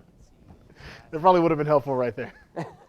The last 4 minutes, the Pioneers are really starting to step up because they've noticed that the Lions are marching up the field with running, and they've really tightened up and shut down the running game, as we can see. As it's a 3rd and 8 now. About 4 minutes remaining here in the 3rd.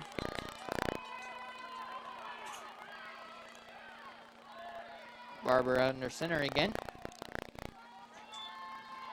And he hands this one off to another back, and a decent gain there for number 23, Ethan Crawford. All right, jumping back over to North Central and HSC. This one still same position 3rd and 10. in the red zone here. Yeah, 3rd down, big 3rd down here. But if you're, I'd imagine opportunity to add some points with I'd field imagine goal. they're looking for Theron Johnson, number 2, right here on this big 3rd and down. I would. Oh. Ooh, Did you get him to jump? They did. You're gonna get a free 5 yards. And every yard counts down here, especially when you're looking at a 3rd down. You don't want, You know what was going to happen was exactly what I said. I was calling for a crossing pattern for Theron Johnson over the middle. Well, now we'll never know. Now we'll never know. So 5 yards closer with the penalty, 3rd and 5 here. That definitely opens up the playbook if you're an offensive play caller. From 3rd and 10 to 3rd and 5, you can do a lot more things. The run is now on the table. A QB draw, obviously, on the table. And realistically, even if you don't, say you don't even get anywhere on this one, you got another shot at it. Yep. And there's no running back, so if there's a run, it's going to be a QB draw. See what happens. QB taking a look. He stared left the entire time. He overthrew that one. Just overthrew it. Yep. Well, so now big call here. 4th and 5. You're down by 4. You got 6 minutes left in the 3rd quarter, so still plenty of time. Do you kick it or do you go for it? Looks like they're going to go for it. I'm always team go for it. Always team go for it. Okay. So we'll see what happens here. This is a big. No, it looks like they're going to kick. Looks like they're going to kick it. So you take the points. Only down by 1 if you make it. So yeah, and you rely on that, like you said, that tough NC defense to do their thing, and hope that the field goal here maybe might translate into a turnover on downs and another opportunity to score. That's a nice job by the holder to get that down, and that kick is good. North Central is a good soccer school. They found a kid who can kick the ball. That's usually, it's usually those soccer players come over and help out the football team. Absolutely. So that one goes to 20-21, a 1-point game, and one we will be sticking with all night long. We're going to take a quick break to show you some highlights from around the state. Sure are. Here's the Bloomington South game we've been showing with Martinsville. This is a receiving touchdown right there for Maddox Blackwell. He was a little bit open. He was open. A little bit open. We've been in and out of this game quite a bit, but that was a touchdown for Bloomington South. 20-10, Bloomington South leads. Here's Clayton Peters on Avon. He plays defense, so you're going to see what happens here because it's going to be a fumble recovery for the Avon Orioles. Peters, there it is. Excuse me. Yeah, see, they coughed it up. Oh, you can't make this up, ladies and gentlemen. Clayton Peters, one of the better linebackers in the area, getting the fumble recovery in the end zone. It's moments like that I wish I had a soundboard here because that's a wah, wah, wah. I thought that was actually a pretty good thing. By week 3, I'll have that installed. Like I said, I've got friends in production. What do we got for the next highlight? Besides that, awesome. This is Yorktown. So this is Alex Gibson.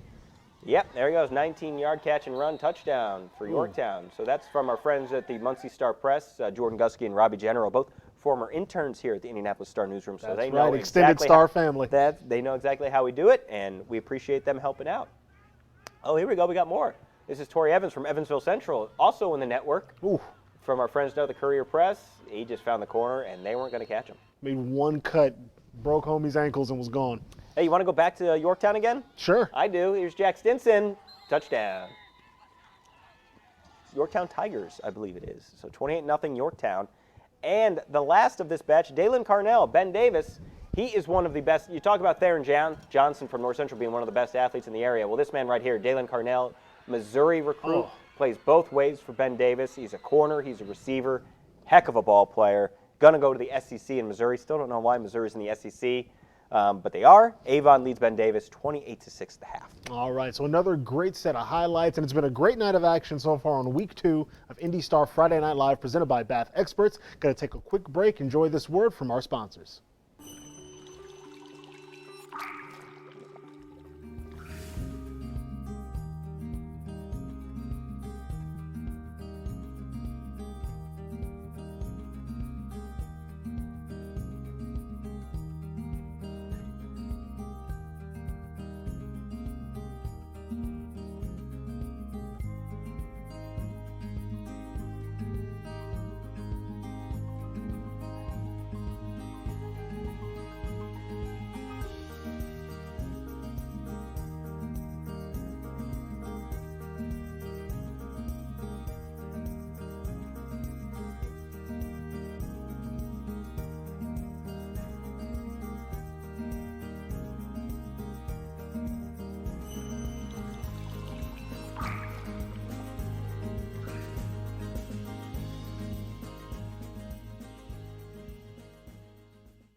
All right, welcome back to the IndyStar Newsroom. This is IndyStar Friday Night Live, presented by Bath Experts. I'm Justin Mack. That's Matt Klinesk. And we're going to jump right back into some action in this Warren Central Center Grove matchup that we've been tracking all night long. This one has been smash mouth defensive battle. Getting close to points here, though. And some actual, real points, not just field goal points. Kickers are real people. I didn't say they weren't, but I'm just saying we just want that end zone. They score real points. Down to the 2. And that's a real big catch. Taven Jackson, rolling out, backing up, throwing off his back foot. Tiffany McClurg likes it at Century 21. And this here, great pass, off the back foot. I'm guessing that's this nice. McClurg is related to the McClurg family who, Adam McClurg played football at IU and Center Grove. A bunch of McClurgs played football at Center Grove, so keeping it in the family. All right. You didn't know that, did you? No, I had no idea. That's why you're here. Well, Teach me things. I just did. Center Grove. Carson Steele touchdown. That's a familiar phrase. That's why they call him the Warhorse. He is a beast, and he got in there. Touchdown. So first touchdown of this game. We'll check back and see if they can tack on with the extra point, going back over Leo and Mooresville. It's real dark, but that sure looks like a touchdown. It does. So it's 27-16. Mooresville up. Oh, we're going to go see. We're going to take a look at the extra point here. But again, 2 back-to-back scores here. This one, Center Grove running it in, and the other, Leo cutting into that lead Center a Grove bit. always has some of the best kickers in the area. This year is no different. That is Austin Watson, super team member. I hope I didn't jinx him. I didn't. That's a heck of a kick. Ken, he's on the super team. Yep. Center Grove in front, 10-0. Watch the replay. Boom.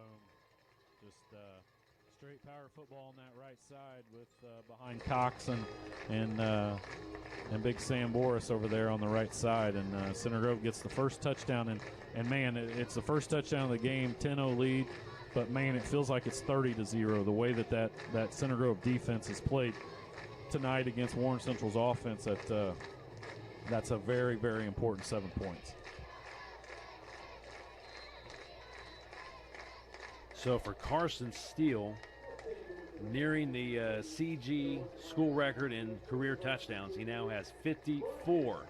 He needs 4 more to tie Johnny Zwitt. So 54 TDs for Steele. All right, so the score there, we're going to jump back into this Bloomington South Martinsville matchup we've been tracking all night long. As you can see, Bloomington enjoying a 20-10 lead in this one. About 10 minutes, 40 seconds left in the third. Let's take it away with the call. Back there, he had to get away from it because that was a high kick, and it was kind of taking a funky spin, and it went in the Panthers' direction. So at about the 17-yard line is where this Artesian offense will start. Now they have not really been explosive, but they have put together some really long sustained drives. Haven't really had those big explosive plays that Bloomington South has had.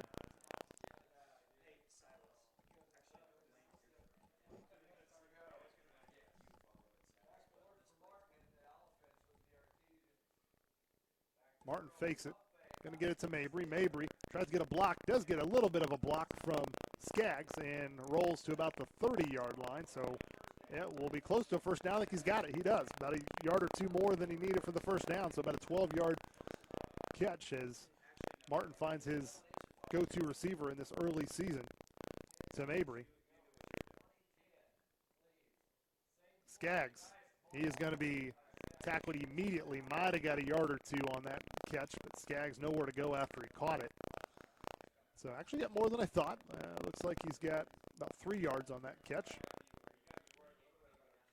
So Martin has already thrown it more than he did all of last night, or last week, I should say, at Bedford North Lawrence.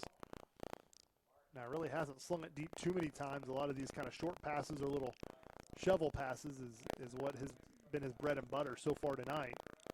And it's going to be another one just to find the soft part of the coverage there as Mabry stretching for extra yardage gets the first down. Artesians, once again, just kind of that long sustained drive. Already a couple first downs on this drive, and here they go, marching down the field.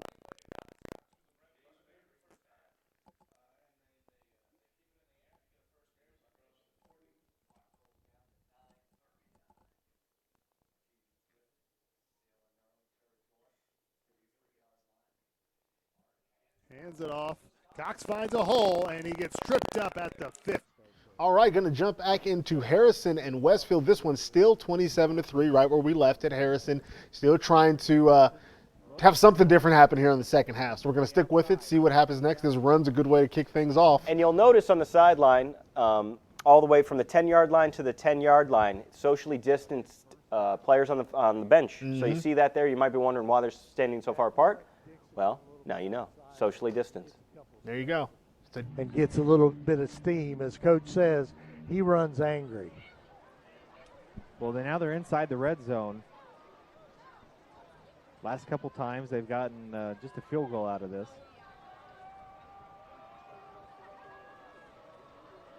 Here we go. Motion, looks, hands the ball off again to Dixon.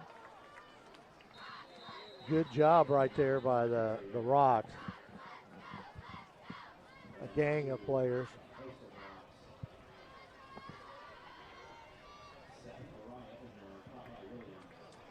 Second down and 8, I'm sorry. So approaching 8 minutes left to play in the third quarter. 2nd and 8, ball on the 17-yard line. 2 wide. Both receivers find themselves back in. Looks, motions. Hands the ball off.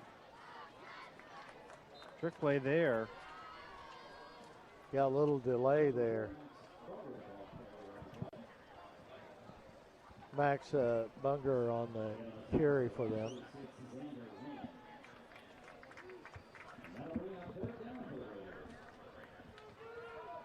Third down here and 6.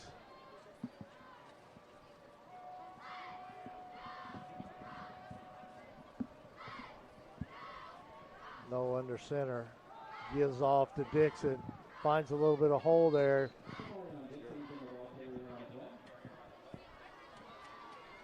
Be 4th down.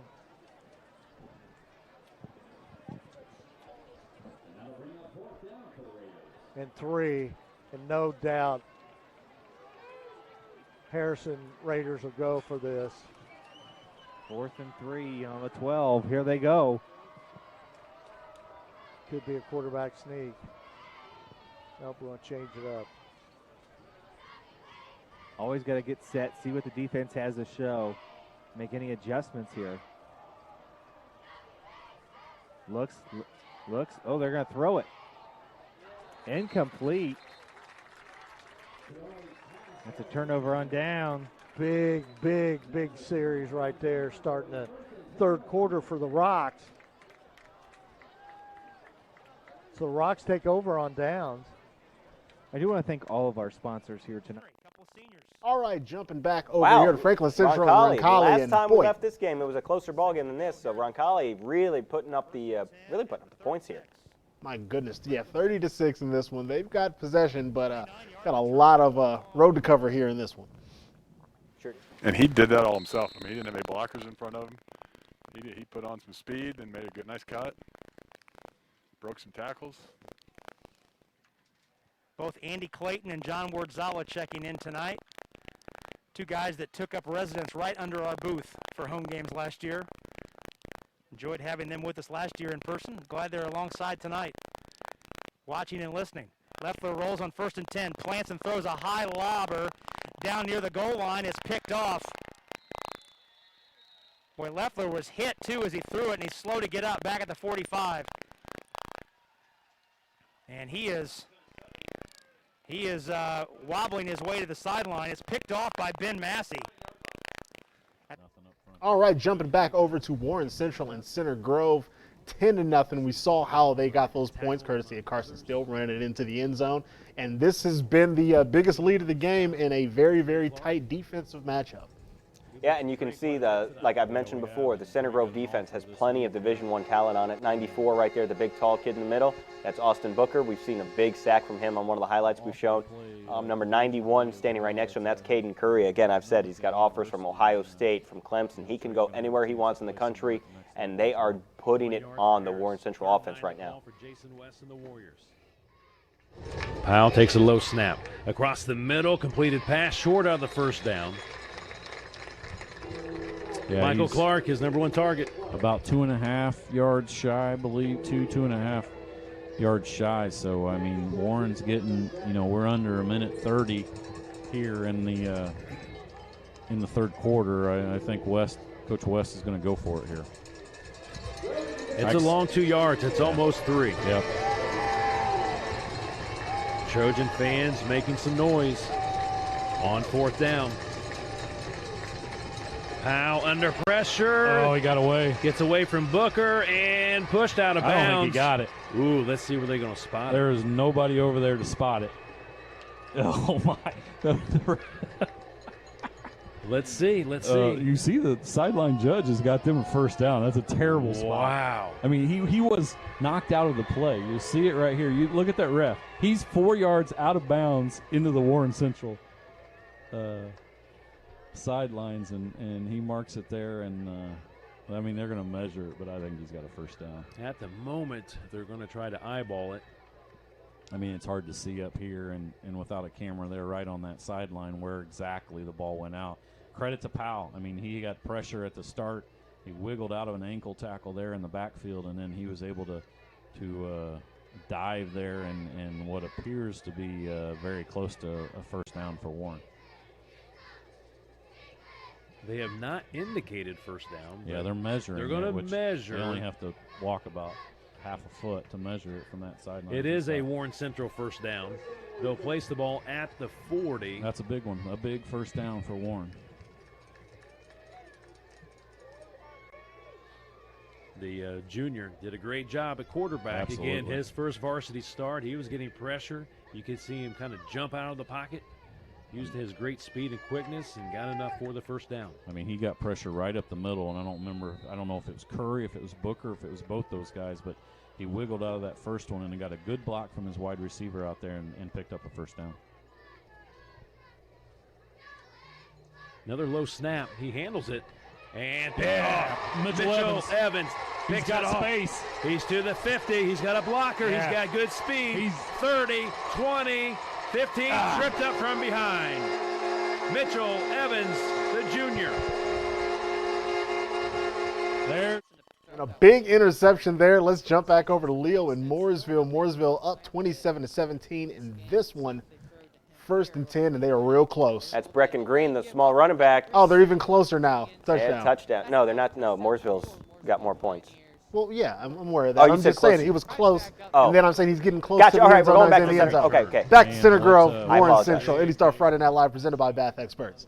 Warren picks up that first down on 4th and short, and but it's all that's an Austin Booker. That's an Austin Booker play right there. He stunted inside. He beat the left offensive tackle, and then he went through the running back that was also supposed to be there to pick him up, and caused Powell to have to rush that throw, and Mitchell Evans took advantage. Football at the 9-yard line. Timeout on the field. Center Grove in front, 10-0. Again, Mitchell Evans with the interception, returns at 6. All right, jump back over to Harrison, trying their best here, but it looks like Westfield wants more points. Yeah, and that's Micah Hauser, the running back, putting his head down. Westfield, like I said, and Kyle and then really high on them, thinks that this is a sneaky team out of the north bracket of 6A. Obviously, well, not obviously, but you might not know this, Carmel has been moved out of the north region. There was a lot of talk every year about Carmel getting the yellow brick road, the golden path to the state finals because they're in the north side of the bracket. Not this year. Westfield is. Oof. Ooh, and so Kyle thinks Westfield could be a team that gets out of the north side of the bracket and makes a run to Lucas Oil Stadium. So keep an eye on the Shamrocks. All right, we're going to jump back over to Warren Central and Center Grove, and as you can see, we'll be switching between these two games. We've got red zone action in both, and we don't want you to miss a touchdown here on IndyStar Friday Night Live. And we talk about the road to Lucas Oil again. Obviously, Center Grove was the made the state final game last year. They are looking like the class here. Steven Jackson dropping back, touchdown pass, just like they drew it up. Yep. So it's going to be 16-0 in that game. We are going back here to Westfield, getting a little traffic situated here on offense. This will be a really good win for Westfield. Again, I He's got mentioned options. he does have him right there. You got to get it in. Ooh, in. I'm not That's sure he got touchdown. that one. I think he hit the pylon, right, with the ball? Did he I not? don't know. That might have just been the result of the defense or All right. the defender hitting I it. thought the ball hit the pylon, but that referee was a lot closer than I was. Wow. Big play at the goal line there. He dove for it. Big collision. We'll see if they can get it in here. 4th down. So they're going for it. 4th and goal. That's touchdown. He's in, right? Yeah. All right, we got confirmation. Touchdown. Jumping back over to Decatur Central and Perry Meridian, another one with a big gap between the two teams. Decatur Central enjoying a 37-7 lead over Perry Meridian. Yeah, and like we said, Decatur Central has got a lot of weapons on offense. It's been the Javon Tracy show so far today. But Peyton Horsley, again, the quarterback, can do a lot of things. Caleb Hicks, they have a lot of weapons, Decatur Central. So this is a team to keep an eye on in 5A. Absolutely. You can see that they have so much talent on this Decatur Central Hawks football team. If they can clean up those mental errors, they're going to be a real threat in the class. Horsley with the quick handoff to his running back Hicks, and he powers forward, close to a touchdown. Is he there? Haven't seen a signal yet. And it looks like they're going to spot the ball just shy. No, they're going to give it to him. It's a touchdown. I didn't see a signal from the referee. All right, another touchdown, and that one going to extend that lead. Let's jump back over to Bloomington South and Martinsville, still 20-10. This one's been sitting at the same spot for a while now. Neither of the teams really doing much so far in the second half, but Bloomington South enjoying that lead that they built in the first half. 4:34 left to go.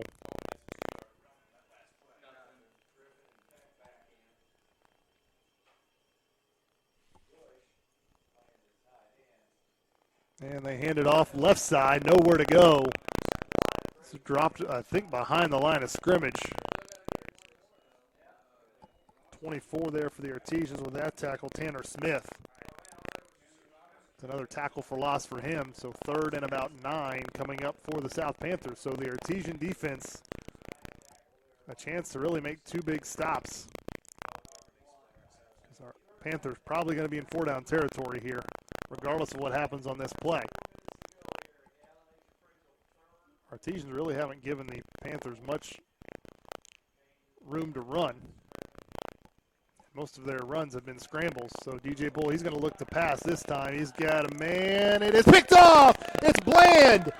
What a play by Larry Bland, who stepped in front of the pass that was intended for number 11, Jalen Peck of the South Panthers, and number 21 for the Artesians. Larry Bland steps in front of it, picks it off, and now the Artesians have life again.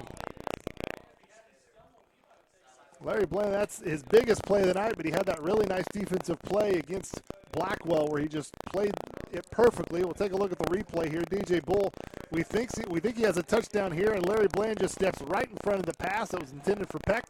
Takes it a few yards, and Artesian offense has it at the 19-yard line, but the offense has to get something going. They've got to get some big plays going. Hands it off. Nice job there. Nice first down run there. I believe that's Tyler Cox again. It is.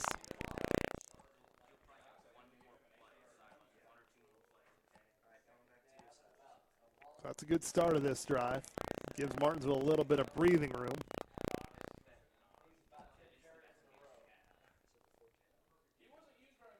What a quick pass there, Mabry, but he is going to be dragged behind the line of scrimmage. Big number 92 for the South Panthers was right there. Isaiah Rodriguez, 6 foot, 293 defensive lineman. He read that play to perfection. And now a 3rd down and a big 3rd down play for the Artesians, because if they do not convert here, more than likely going to have to punt it back to the Panthers. And your defense has been out there quite a bit this 3rd quarter.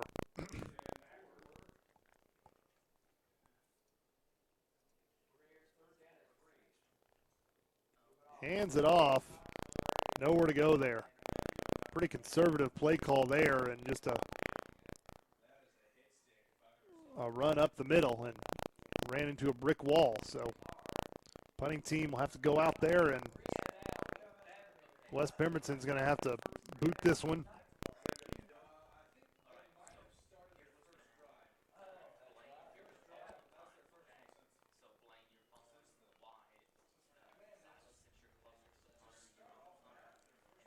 Tyler Cox just not quite the running room he had last night against the Star, or last week against the Stars.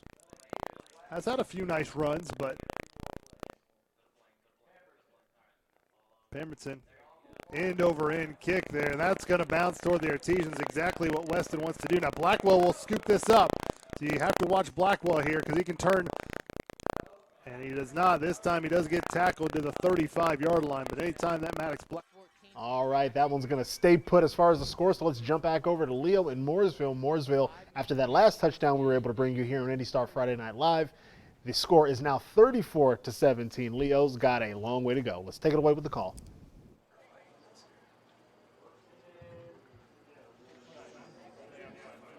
As the clock is running again, and they need to get this ball in the end zone very quickly. I said they preferably should want to get this ball into the end zone in a minute, and that was way back at about 8.5 minutes. Down to 4.5 now. As Barber tries to throw that one, and it was a tough catch. Honestly, may have been better to just drop that one and stop the clock, as they need to hurry. Gray maybe slipping out of the reach now of the Lions. They're definitely going to have to have some really big plays if they want to win this game here. Maybe look to throw the ball. As it's another first down carry. Max Leffler on the carry. 2 carries for him. They've both been good plays. They haven't seen much from him. And a timeout called by the Pioneers.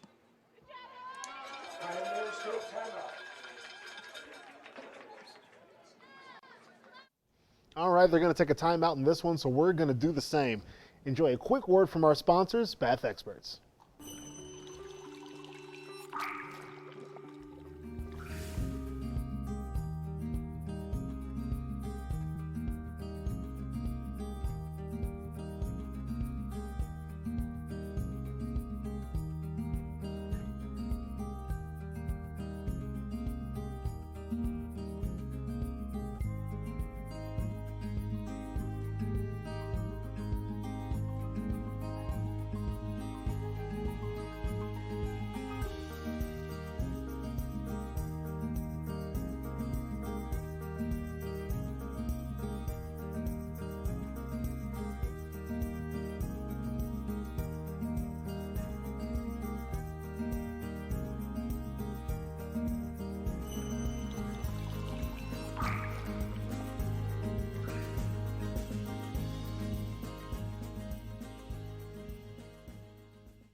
All right, welcome back to the IndyStar Newsroom and IndyStar Friday Night Live presented by Bath Experts. I'm your host, Justin Mack, joined, as always, well, not always, but most of the time, by Matt Glennesk.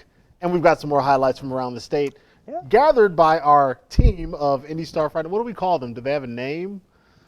Like, we need a name for our crew. I'll think about it for next week. All right, we're going to find a name for the crew, but they're doing great work, capturing highlights from everywhere and from our extended partners throughout the USA Today network, making it happen. So big shouts out and kudos to all of them. Yeah, and here we go. This is the first highlight brought to him. This is Walker Moore for Yorktown. Look at that, wide open. The big tight end going to rumble and mumble. Not mumble, just but let he's him going to go. rumble.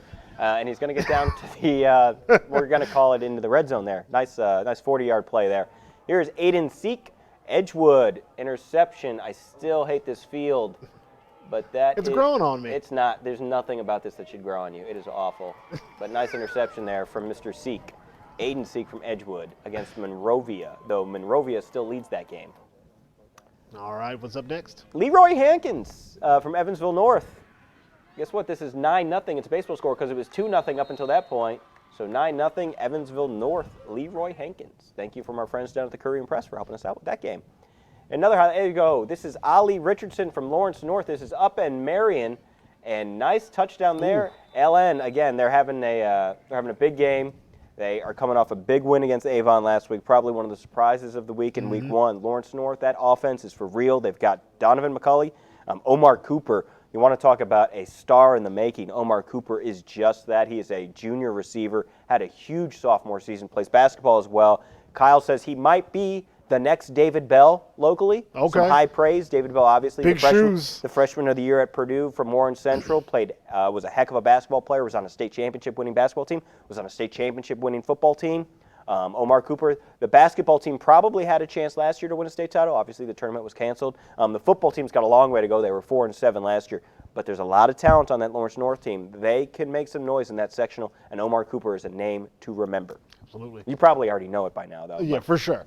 Here's another name to remember. This is one of the best defenders in the area. This is Richard Clevenger from New Pal. He is a beast, and he gets the tip interception right there. Kyle King, defensive lineman who's at Michigan State now, got a lot of attention last year on New Pal's D-line. Richard Clevenger is another name to keep an eye on. He led the team, I believe he led the team in sacks last year, even with Kyle King on that defensive line. So Richard Clevenger is a name to know on New Pal's defense. We're going to go back to that game. Guess what? This is Drake Hagerman. We've talked about him before. This is him to Christian Troop. He got it. Oh, beautiful. Nice. Just dropping it in the bucket right there. Beautiful pass from Hagerman to Troop. But New Pal still leads that game 14-8. All right, so another set of highlights. We're going to jump back into some live action. And this one, Decatur Central and Perry Meridian just keeps getting more and more out of hand. 44-7 in the third, closing in on the 2-minute mark. And again, just been a rough night for Perry Meridian in this one. Yeah, but the jerseys look good. Again, they How win many the times am I jerseys of gonna the say night. it? Yeah, they do have the jerseys of the night. You look fantastic. So we're going to stick with it, see what happens next. Let's take it away with the call. Kneeling on the sideline right now here. It looked like he took maybe a little bit of a hit there, getting a little winded. 3rd down and 5 here for the Hawks. Ball at the 35. And we have a whistle and a timeout going to be called by Perry Meridian. And we'll take a timeout with them. 2:24 left in the third quarter. It's all Decatur Central on Indiana SRN. Life Centers offers loving. All right, so we are at Center Grove, Warren Central. Again, Center Grove up 17-0. Warren Central's offense has had a rough go of it. To be honest, Center Grove's kind of has too. Warren Central's defense has played really well. But again, the cream rises to the crop. Center Grove, the #1 team in the state, number 16 in the country in the USA Today Super 25. They're coming off a big win over Decatur Central. Looking to add to it here. Taven Jackson with the handoff to Carson Steele, and guess what? He is just, look at how many guys it take to bring him down. On that occasion, just 2. But still, he's not easy to tackle. So Center Grove, again, in the red zone, looking to put this game away. I believe a score here would pretty much put an end to this game.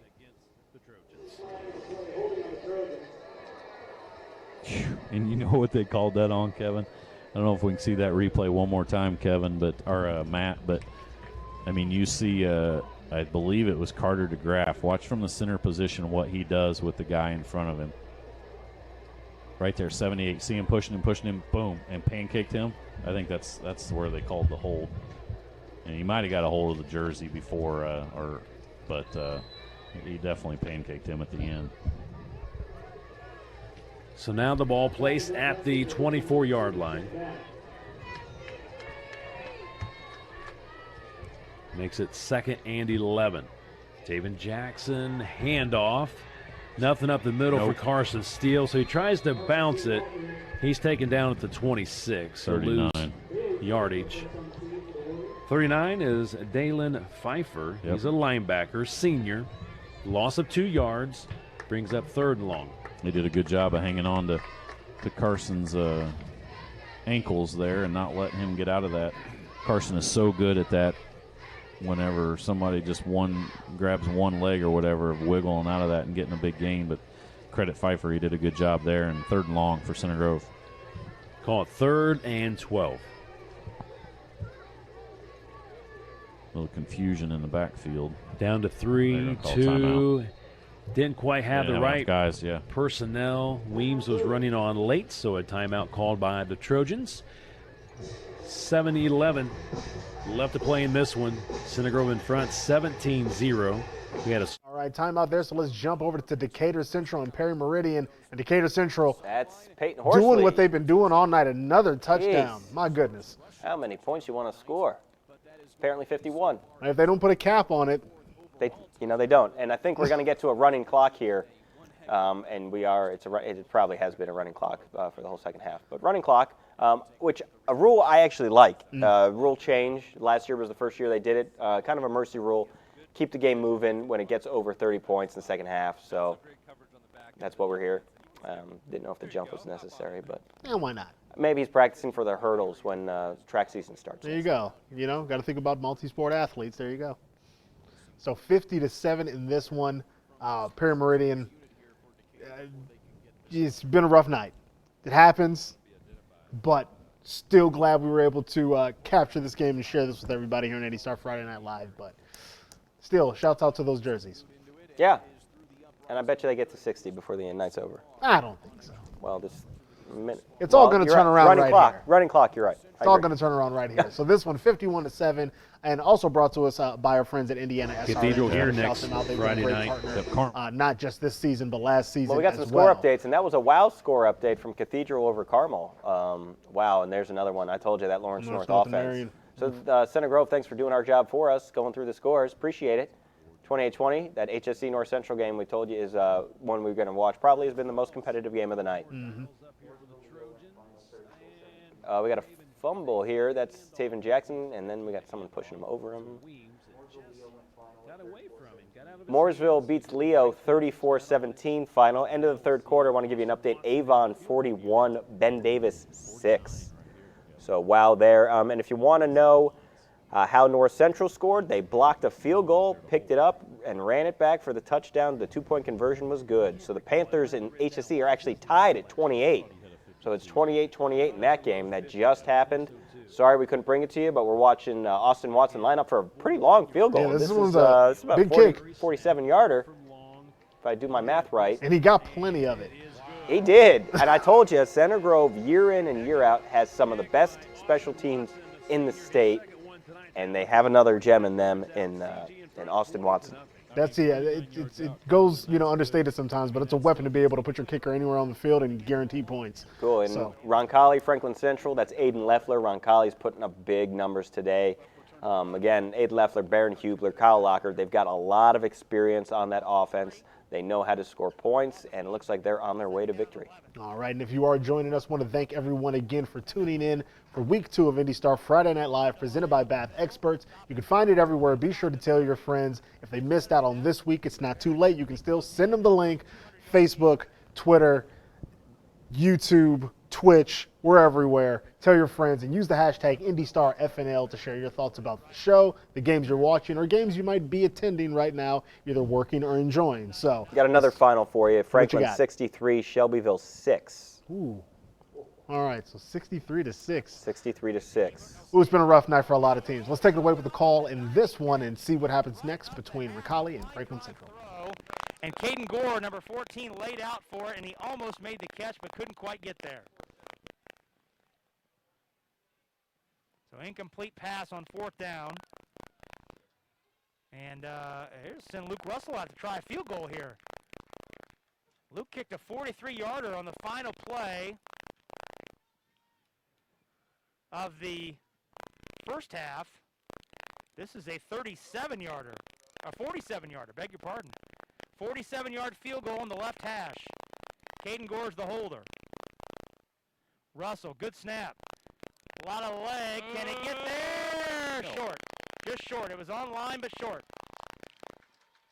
So Luke Russell unable to convert from 47. All right, that kick was just short after we saw the other long kick. Austin Watson hit one from 49, so another 49-yarder just short there for Roncalli. But, we're giving love to the kickers. You took a shot earlier at the kickers. I did not. You said they score fake points. No, I said the one-arm tackle on the kick returns. Okay, so you've badmouthed kickers more than once tonight. 28-28, NC HSC at midfield. This game has been tight. The last few minutes of this game have been really, really wild, so I just want to catch you up on what happened. So, again, it was 28-20 HSC. They were lining up for a field goal to go up 2 scores, gets blocked, gets picked up by North Central, returns 60 yards for a touchdown. Then HSC on the opening kick, on the resuming kickoff, takes it down deep into territory, fumbles the ball. North Central ball again now. 4 minutes left. We are going to talk you through this because this game is hot. Hot. Hot. Is that H-A-W-T? Yes, I'll accept that spelling. for that one. So this one, like you said, 3rd and 4. But every down is a big down in this one, but this 3rd down is huge. This opportunity to get the ball back after being in a position where you're thinking you're going to be on your heels with a few minutes left, and now they're back possibly in control, but that's not how you do it. Nope, that is a gang tackle right there, and that's what you want on 3rd down if you're HSE defense. You're going to get the ball back for your offense right here with 3 minutes left. Go ahead and see what you can do. HSE, they want another opportunity. They just returned a big punt. They want another punt. They're going to put it right back. At least they're looking to put it right back where it was before they fumbled it. Yeah, and the score update for you, Cathedral 41, Carmel 13 with 1:49 left in the 3rd quarter. Cathedral, obviously we've shown you Westfield this week and what Westfield is doing to a ranked Harrison team. Cathedral beat Westfield last year, so imagine how good Cathedral is right now with what they're doing at Carmel. Carmel, obviously the defending 6A state champs. Yeah. Now they lost a lot from last year's team. It's not the same team, and it's what happens in high schools. But Nathan McCahill is having a great start to his season. This is his first year as a starting quarterback at Cathedral. He has bided his time. He has waited his turn. It is his turn, and he is doing some things. So Cathedral looks like one of the best teams in the area, regardless of class. And like you said, Holden Carmel's at 13. 13. Again, that shouldn't be overlooked or glossed over. That's huge for Cathedral. So like you said, it's kicking off things really, really hot this season. Yep, and again, this game's still hot as well. Still knotted up 28 all. And big decision to make here on 4th and 9. Yeah, and another score update for you. Pike leads Fishers 21-7. And Avon leads Ben Davis 53-6.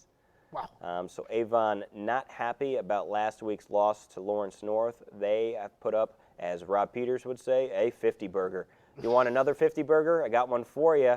We've got 54-6 in the Rushville Covenant Christian game. So 50 burgers for everybody. Everyone's eating. All right, they're going to take a timeout in this one, so we're going to jump back over to Bloomington South. Martinsville, we've been tracking this game all night long. It's been 20-10 for what feels like an eternity. Not anymore. And that look, is a they touchdown just for Martinsville. Switched it up, made a liar out of me. It makes it a one-possession game, so Martinsville, big score right there. Still 7.5 minutes left to go. It's a lot of football to play. That game is not over. We appreciate this feed coming to us from our friends at MHS Rewind, Eric Meyer down there in Martinsville. Their team does a great job. They were with us last year. They're with us again this year. And look, you see the quarterback, Tyrus Martin, there getting in his receiver, giving him a little love, saying, heck of a job, way to go get it. So Tyrus Martin dropping it in the bucket right here for the score. So Martinsville not going away. Brian Duggar, this is his first year as coach. The kids are buying into what he's selling. Absolutely, and we talked about, I kind of joked about the score being 20-10 for a long time, but that's Martinsville just sticking with it, finding a way to finally contain the offensive attack from Bloomington South and then turning that around into points that make this a one-possession game. So credit to Martinsville for battling back in what had been a deficit for most of the night. Sure, and Pike now up 28-7 on Fishers, and New Pal leads Brebeuf 28-8. And there's a touchdown there for Covenant Christian, so more 50 burgers. Everybody's eating. And it's brought to you by Prodigy Burger in the corner left there, so how appropriate. Now I'm just hungry. I'm sure they've got a 50 burger on the menu. All right, we're going to jump back over into this one. Again, this is the tightest matchup of the night, so we're going to stick with it here on IndyStar Friday Night Live, presented by Bath Experts. Use the hashtag if you're joining us, tell your friends, and keep celebrating and sharing Indiana high school football. Glad to have it back. Glad to be back for week 2, and we're going to keep this thing rolling all season long. We're going to see the offense line up here and try and put them in a position where they can't respond. Long way to go. But again, this is John McCall at quarterback. This is what you dream of. You dream of there we go. Nope. And they've got, the clock is a gift and a curse in this situation. You got a lot of time. If you do score, you always worry, did I score too soon? Did I give the other team an opportunity to respond? Yeah, North Central with 1 timeout. HSC's got 2 timeouts. But again, this is what you think about. This is his first year really starting as quarterback.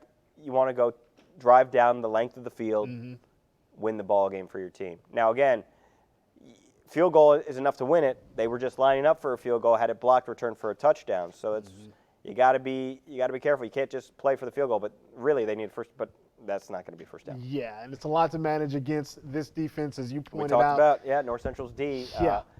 If I was them, I'd probably use a timeout right here on 3rd and 11 to conserve as much clock. But Kevin O'Shea is a smarter man than I am. So he's probably saving that timeout for whatever happens after this third down play, though you'd imagine it would be a pass of some sort. If it gets incomplete, then the clock is stopped anyways. Just my personal preference, I would have rather saved the 30 seconds that I'm losing right now. But there you go. But you also, if you stop me here, you're going to get the ball in good field position. And the play call is important here because if you don't convert or even make any ground, you're in a position where you're in your end zone trying to make a choice on 4th and 12, and they don't want to be there. Hey, they're out, and they then say, some. who cares about that? I'm going to get the first down and more. Get out of bounds, too. So a heck of a play there by HSE. Well designed, got them wide open. There must have been a few rubs over the middle. The defenders probably got in each other's way, and he was wide open there. All right, we're going to jump back into some more action. Don't worry, we will go right back to that game. But Decatur Central and Perry Meridian still in progress as well, 51-14 in favor of Decatur Central. They've had the lead all night long, and they never looked back. And, oh, man. If that's Javon Tracy, he's not looking back either. It's not Javon Tracy, though, 20, so I'm 10 good. Points. Jeez, Decatur Central.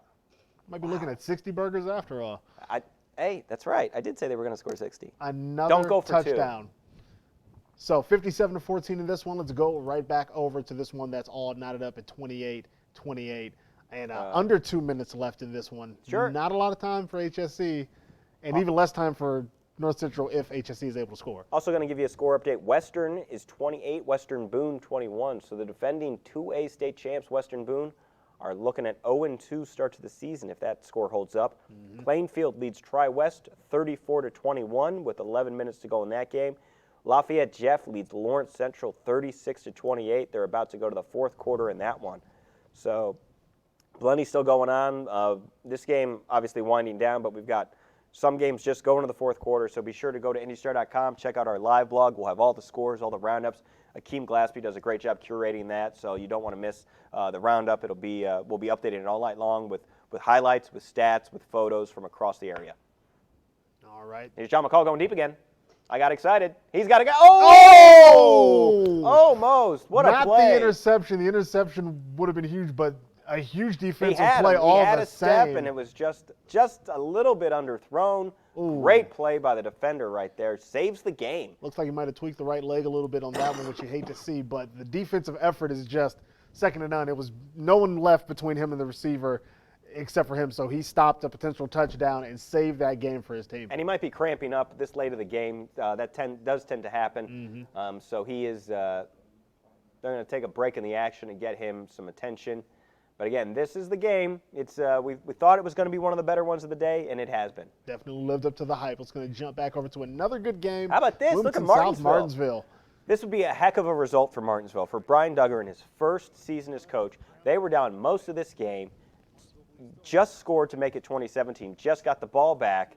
Are they gonna take the lead here? I mean, that especially against a Bloomington South team, which usually is one of the better ones. This is Tyler Cox. Running back getting a second and third chance at some yards here, but this is, crazy poise for a high school football team to be down and stick with it and keep playing your game. And now they're one score away from either tying or leading this. And that's what you want to see as a first-year coach. You want to see what your team's made of and the adversity, and whether everyone this season is going through adversity. There's no doubt about that. With what's happening with the pandemic, every team is dealing with adversity. But this is different type of adversity. This is you're down by 10 with 7 to go. What are you going to do? Yeah, and we can't break through, and we can't seem to make headway. And then next thing you know, it's 17-20. We've got the ball. We've got control, essentially, of this game. So that's got to be encouraging, like you said, for the coach to see his players stepping up to the occasion and making this. Again, this has been a great game all night. Yep. The score doesn't always tell the story. Sometimes you got to watch the game, and this has been one of those matchups.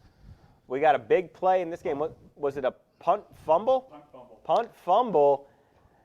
HSE going to get – who's got the ball? No, North Central's got the ball, though. So North Central avoids epic disaster. Possible disaster. Wow. Oh, my gosh.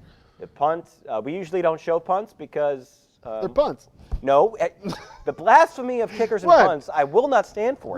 Hey, man, I got right. love for punts and you're punters. Right. No, you're right. I set you up. I'm a wrestling fan, so I like Pat McAfee now because he wrestles now. Hey, you said you didn't even watch it. I didn't. I didn't watch it, Pat.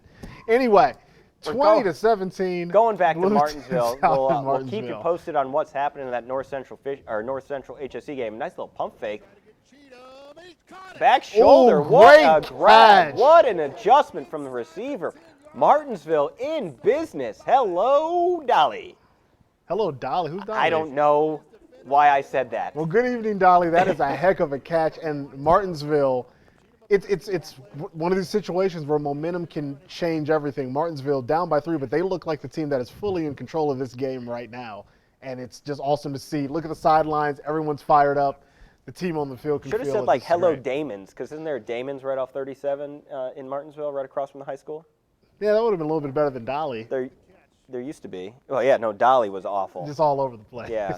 Let's look at this catch again. How about we take it away with the call, because we actually have audio from Eric Meyer and the MHS Rewind crew. All right, let's do it. For 1st and goal, now 2nd and goal on the 6. If anything, he's got Braxton Wright. He got it. No, they said he bobbled it.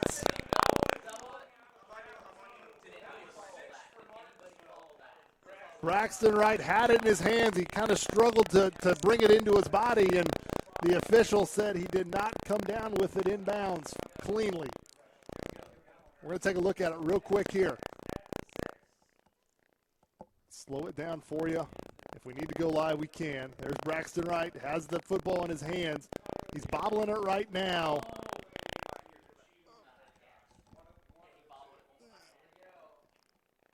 Oh, Cheatham gets hit. So you're going to send your field goal unit in here to try to tie this game. Braxton Wright was so close to coming down with the touchdown that would have gave the Artesians a lead. He did come down with it, just he was kind of bobbling it as he was going to the ground and going out of bounds in the back of the end zone.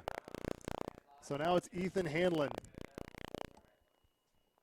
It's about a 16-yard field goal to tie the football game with 3:17 left to go. Ethan Hanlon, the sophomore. Kick is up. It is no good. Missed it. So Ethan Hanlon cannot tie the game up. Back to this HSC North Central game, a missed field goal there for Martinsville that would have That's a tied the heartbreaker. game. It's a hard break, but there's still 3.5 minutes in the game. The ball's going to be deep into Bloomington South Zone territory, so maybe you get the ball back again. Here we got 4 seconds. We got so they're going to spike it? I guess the clock wasn't stopped. All right, is so now. I guess they want one last shot before regulation ends in this one. But, man, I'm still thinking about what we're seeing in Bloomington South and Martinsville. Not to take any, attention away from this matchup we're watching right now, but just it's just been one of those nights where every time you look and go from game to game, like only we can on IndyStar Friday Night Live, you've got something amazing to look at. So I'm so glad to be able to bring Well, here's high school hoping we can football back. finish with a flourish, because here's Zaid Vestal. Well, that's not going to make it to the end zone, but maybe Well, Theron don't Johnson doubt can. him if he gets the blocks. He didn't get the blocks. Well, late hit maybe? Nah. Okay, you'd like to see 21, so sorry about that, man. So that's we're going to overtime in this game. North Central HSE. I wasn't ready for overtime. No, but I don't think they were. Okay. All right. Well, we'll go to some highlights here for you before we get to this overtime. So you Let's ready? jump right into it. Let's go. go. Sure. Well, this is Jalen Mitchell taking the handoff here, or takes the handoff and throws. We got a little trickeration there for Evansville North against Evansville Memorial. He's still going. Touchdown. All alone. I like that all green. That all green looks good. Does look good. We need to do like a Blackwell's fashion. We do a show little fashion with review uniforms. for the uniforms. I like it. Yeah. All right, here we go. Avon, we told you they're putting it on Ben Davis. Well, this is Krishan McCray. He's got multiple touchdowns tonight, and he is gone. That is a player you should know. Definitely a player you should know, Mr. McCray. Avon's got weapons. Henry Hessen at quarterback is a stud, but they've got receivers, Carmelo Mitchell, Wallace Stovall, running back, obviously McCray. They've got a lot of weapons, and they scored over 50 points, I believe, against Ben Davis tonight. So big offensive output for them. That's tough. This is Matthew Brown. Oh, there he goes. You love it when the big guy gets his hands on the ball, and then he's gone. All he sees is pay dirt, and he's getting an extra big breakfast tomorrow morning.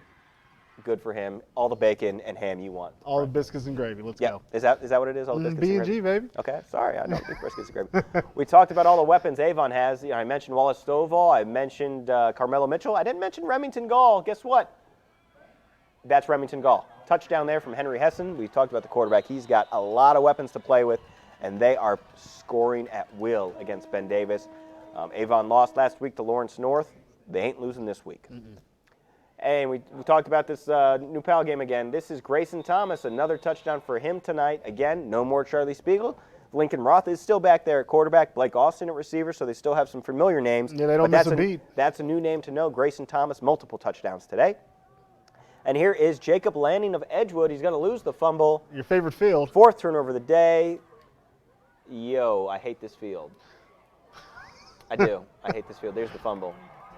Also, we do have another final in that Decatur Central Perry Meridian matchup. That one in 66-14. Did I tell you they were going to score 60 points? You did say 60. You called it, and then they gave you 6 more. So that matchup, again, Decatur Central Perry Meridian, all over 66 points for Decatur Central. Big score. Cathedral 44, Carmel 13 with 8 minutes left in that game. 8 minutes left in the Pike Fishers game, and Pike leads 28-14 in that game as well. All right, now we're back in OT here, NCHSE. Still 28 all, and we are Overtime, jumping right back in with down to the 2. Wasting no time. It So might be again, extra time, but halftime or overtime rules. Both teams going to get a chance at the ball. So we'll see here. This is HSE's first shot at it. Second they're and goal. making a lot with that first shot. Well, yeah, you got to score here. If you don't score, the other team just kicks a field goal, right? Maybe. That's right. Yeah. Not every field goal's a guarantee. That's true. Here we go. This is Wirtz again. You Ooh, got to but get in that's a there. He's guarantee. in. He's in. He is in. Touchdown. So you kick the extra point or you go for 2 here. Looks like they're going to kick the extra point. It looks like Blaine's got a T-shirt that might be a little bit too big for him underneath his jersey, but that's okay. It works for him. It might be special T-shirt. I'm sure it is. But yeah, took on the hit right at the goal line. His momentum took him in. So touchdown, another final, another 60-burger. It's Covenant 68, Rushville 6. Man, so Covenant Christian moves to 2-0. They scored 52 last week against Jennings County, so they can score. They can score. So watch crack out. 70 next week. Watch out, Class A, and that is Dan Geidel's first year in charge at Covenant Christian. So he's certainly brought the offense, the playbook. So here we go. We had a false start. So they're backing up this extra point attempt, it looks like, or illegal shift. Reset the play clock. That's my refereeing, I'm guessing. I'm assuming that's what he said. So number 96 going to see if they can tack on this very important extra point. It's up. It is good. All right, so now it's up to NC. They got to answer back. They have to answer. We do have a final. Avon 54, Ben Davis 13. So that is a final. Ben Davis drops to 0-2. Avon evens their record at 1-1. Not a team you want to play, Avon, right now. Score a lot of points. Definitely. And then as you mentioned, all the scores, all the coverage, photos, breakdowns, everything you'll need at IndyStar.com. So please be sure to check out all of that coverage from all the games we're bringing you tonight and other games from throughout the state. You can find it all there. And, of course, for this show, be sure you are sharing it with your friends. And this is the perfect time to share it. We've got overtime action between NC and HSC. They can watch it now. So share this link with everyone you know. We're on Facebook, YouTube, Twitter, Twitch, we're everywhere. So share IndyStar Friday Night Live presented by Bath Experts with your friends. Vestal going to the end zone. Ooh, tried to bring it up with one hand. They're going to call PI. I don't know about that. I'm not too sure about that either, but they agree. So, when they shake What do we know? What do we know? I know he's about to call pass interference. He's asking, are you they sure? might surprise you. Yep, I'm sure. No. Stayed at a Holiday Inn Express last night. I know it's got to be. By the way, did you hear the Cracker Barrel on Michigan Road is closing? Yes, I did hear that is actually not too far from where I live, so that's a bummer. I'm okay with it, but not to the people who work at Cracker Barrel. I'm sorry you've lost your job. But that's my niece. Every birthday they ask where she wants to eat. She wants to go there? She wants to go to the Cracker Barrel for her birthday. You should be sad because she's losing a thing that she enjoys. You know what? You're right. Why am I selfish? Why am I selfish? Your poor niece. I know. I'm sorry. Well, when you have your own kids, your niece and nephews are just, like extra kids? Yeah, they're furniture. Bonus kids. Yeah, they're furniture. Well, I just have a cat, so I love them. I love you guys. All kids are important. Anyway, here we go. First he's and goal. trying, he's pushing, he's not getting in yet. But they got, because of the pass interference call earlier, they got a lot of opportunities. 63 lost his hat, so he'll have to leave the game for a position for a play. Strap up, young man. Easier said than. I mean, you ever play football with helmets? Yeah. I never did actually play football with helmets. Well, see, you're Do I look like I would play football? Yes. No, see. You never judge a book by its cover, Matt. Well, this one you can. All right, well, this book's not taking any reps, but these players still on the field are. Second and goal, 35-28 here in overtime. Wow. By the way, Lawrence North, another 60 points scored tonight, 63-7 over Marion at the start of the fourth quarter. Ooh, big hit. Did he get in? I think he might be down at the 1 foot line. Ref has not signaled any score yet. I can't. He's down. Yeah, Looks celebration like was they're spotting premature. the ball. So they are spotting the ball right at the goal line. Ooh. All right, we'll see how the team responds. This could be a moment where either you start to sweat or you start to just say, all right, we'll just do it again. Here comes the guy who lost his hat. He comes back in. You know, if I'm HSC, this is where I put my biggest guy right in the middle. Just don't move.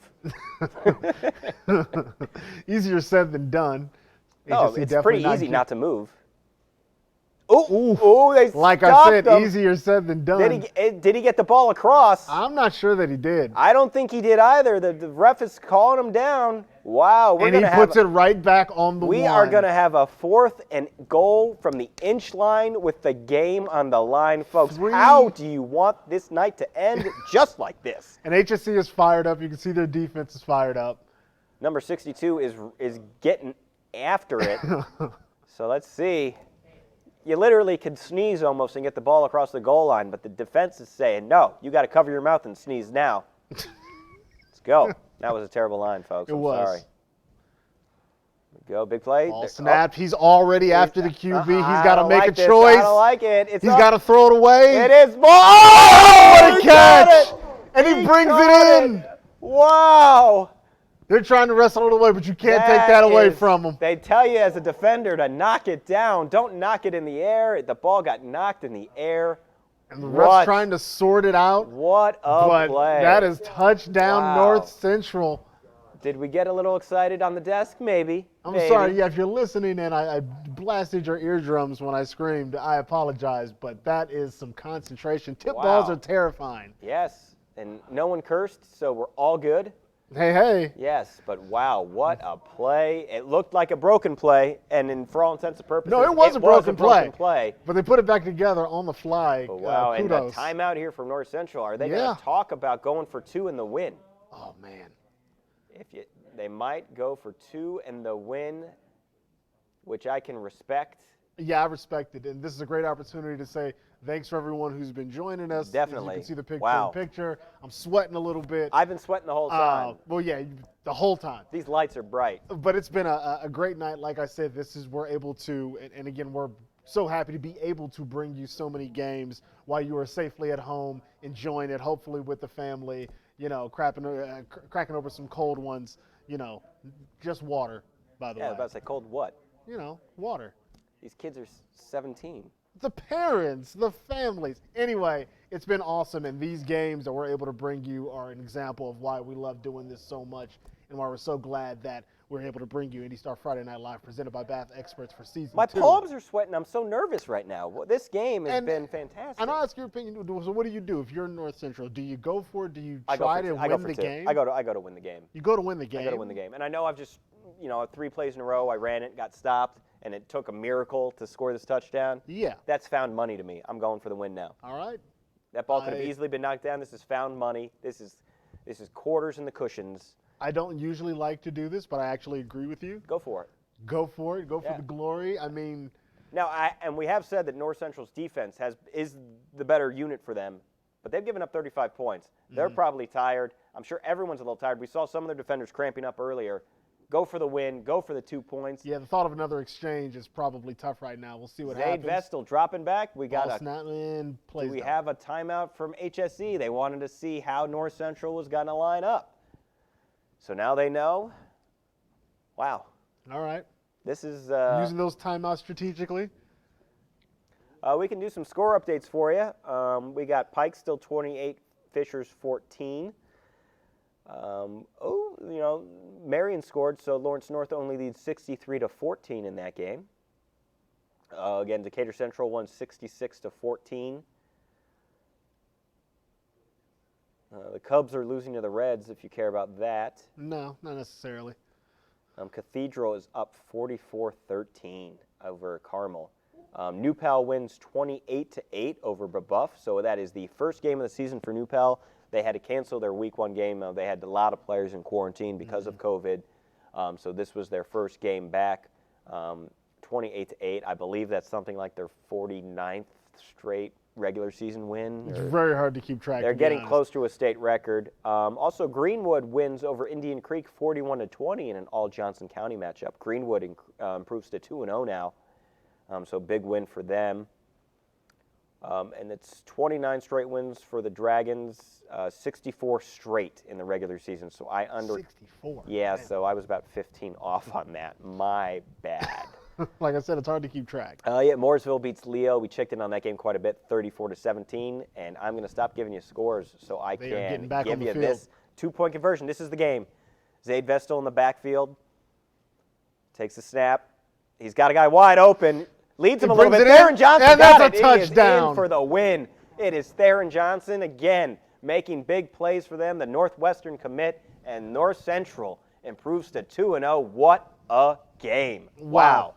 Yeah, congratulations to North Central and congratulations to HSE. Heck of a game on both sides of the ball. Thrilling finish. That was thrilling. I promised thrilling finishes in the open of this show, and you got one here on week 2. And that'll make one person in the Glennesk household very happy. Who would that be? That would be my wife, who is a North Central graduate. All right. Yeah. Well, congrats to Barbara. Yeah, I'm She's sure going to be celebrating. I'm sure she stayed up and watched the whole game with us because she loves me very much. All right. All right. Very supportive. Well, we want to thank you guys for all the support, Segway King, and for everyone who made this possible. We've also got some more finals coming in from the team here. That is Bloomington, South of Martinsville. That one is 26-12.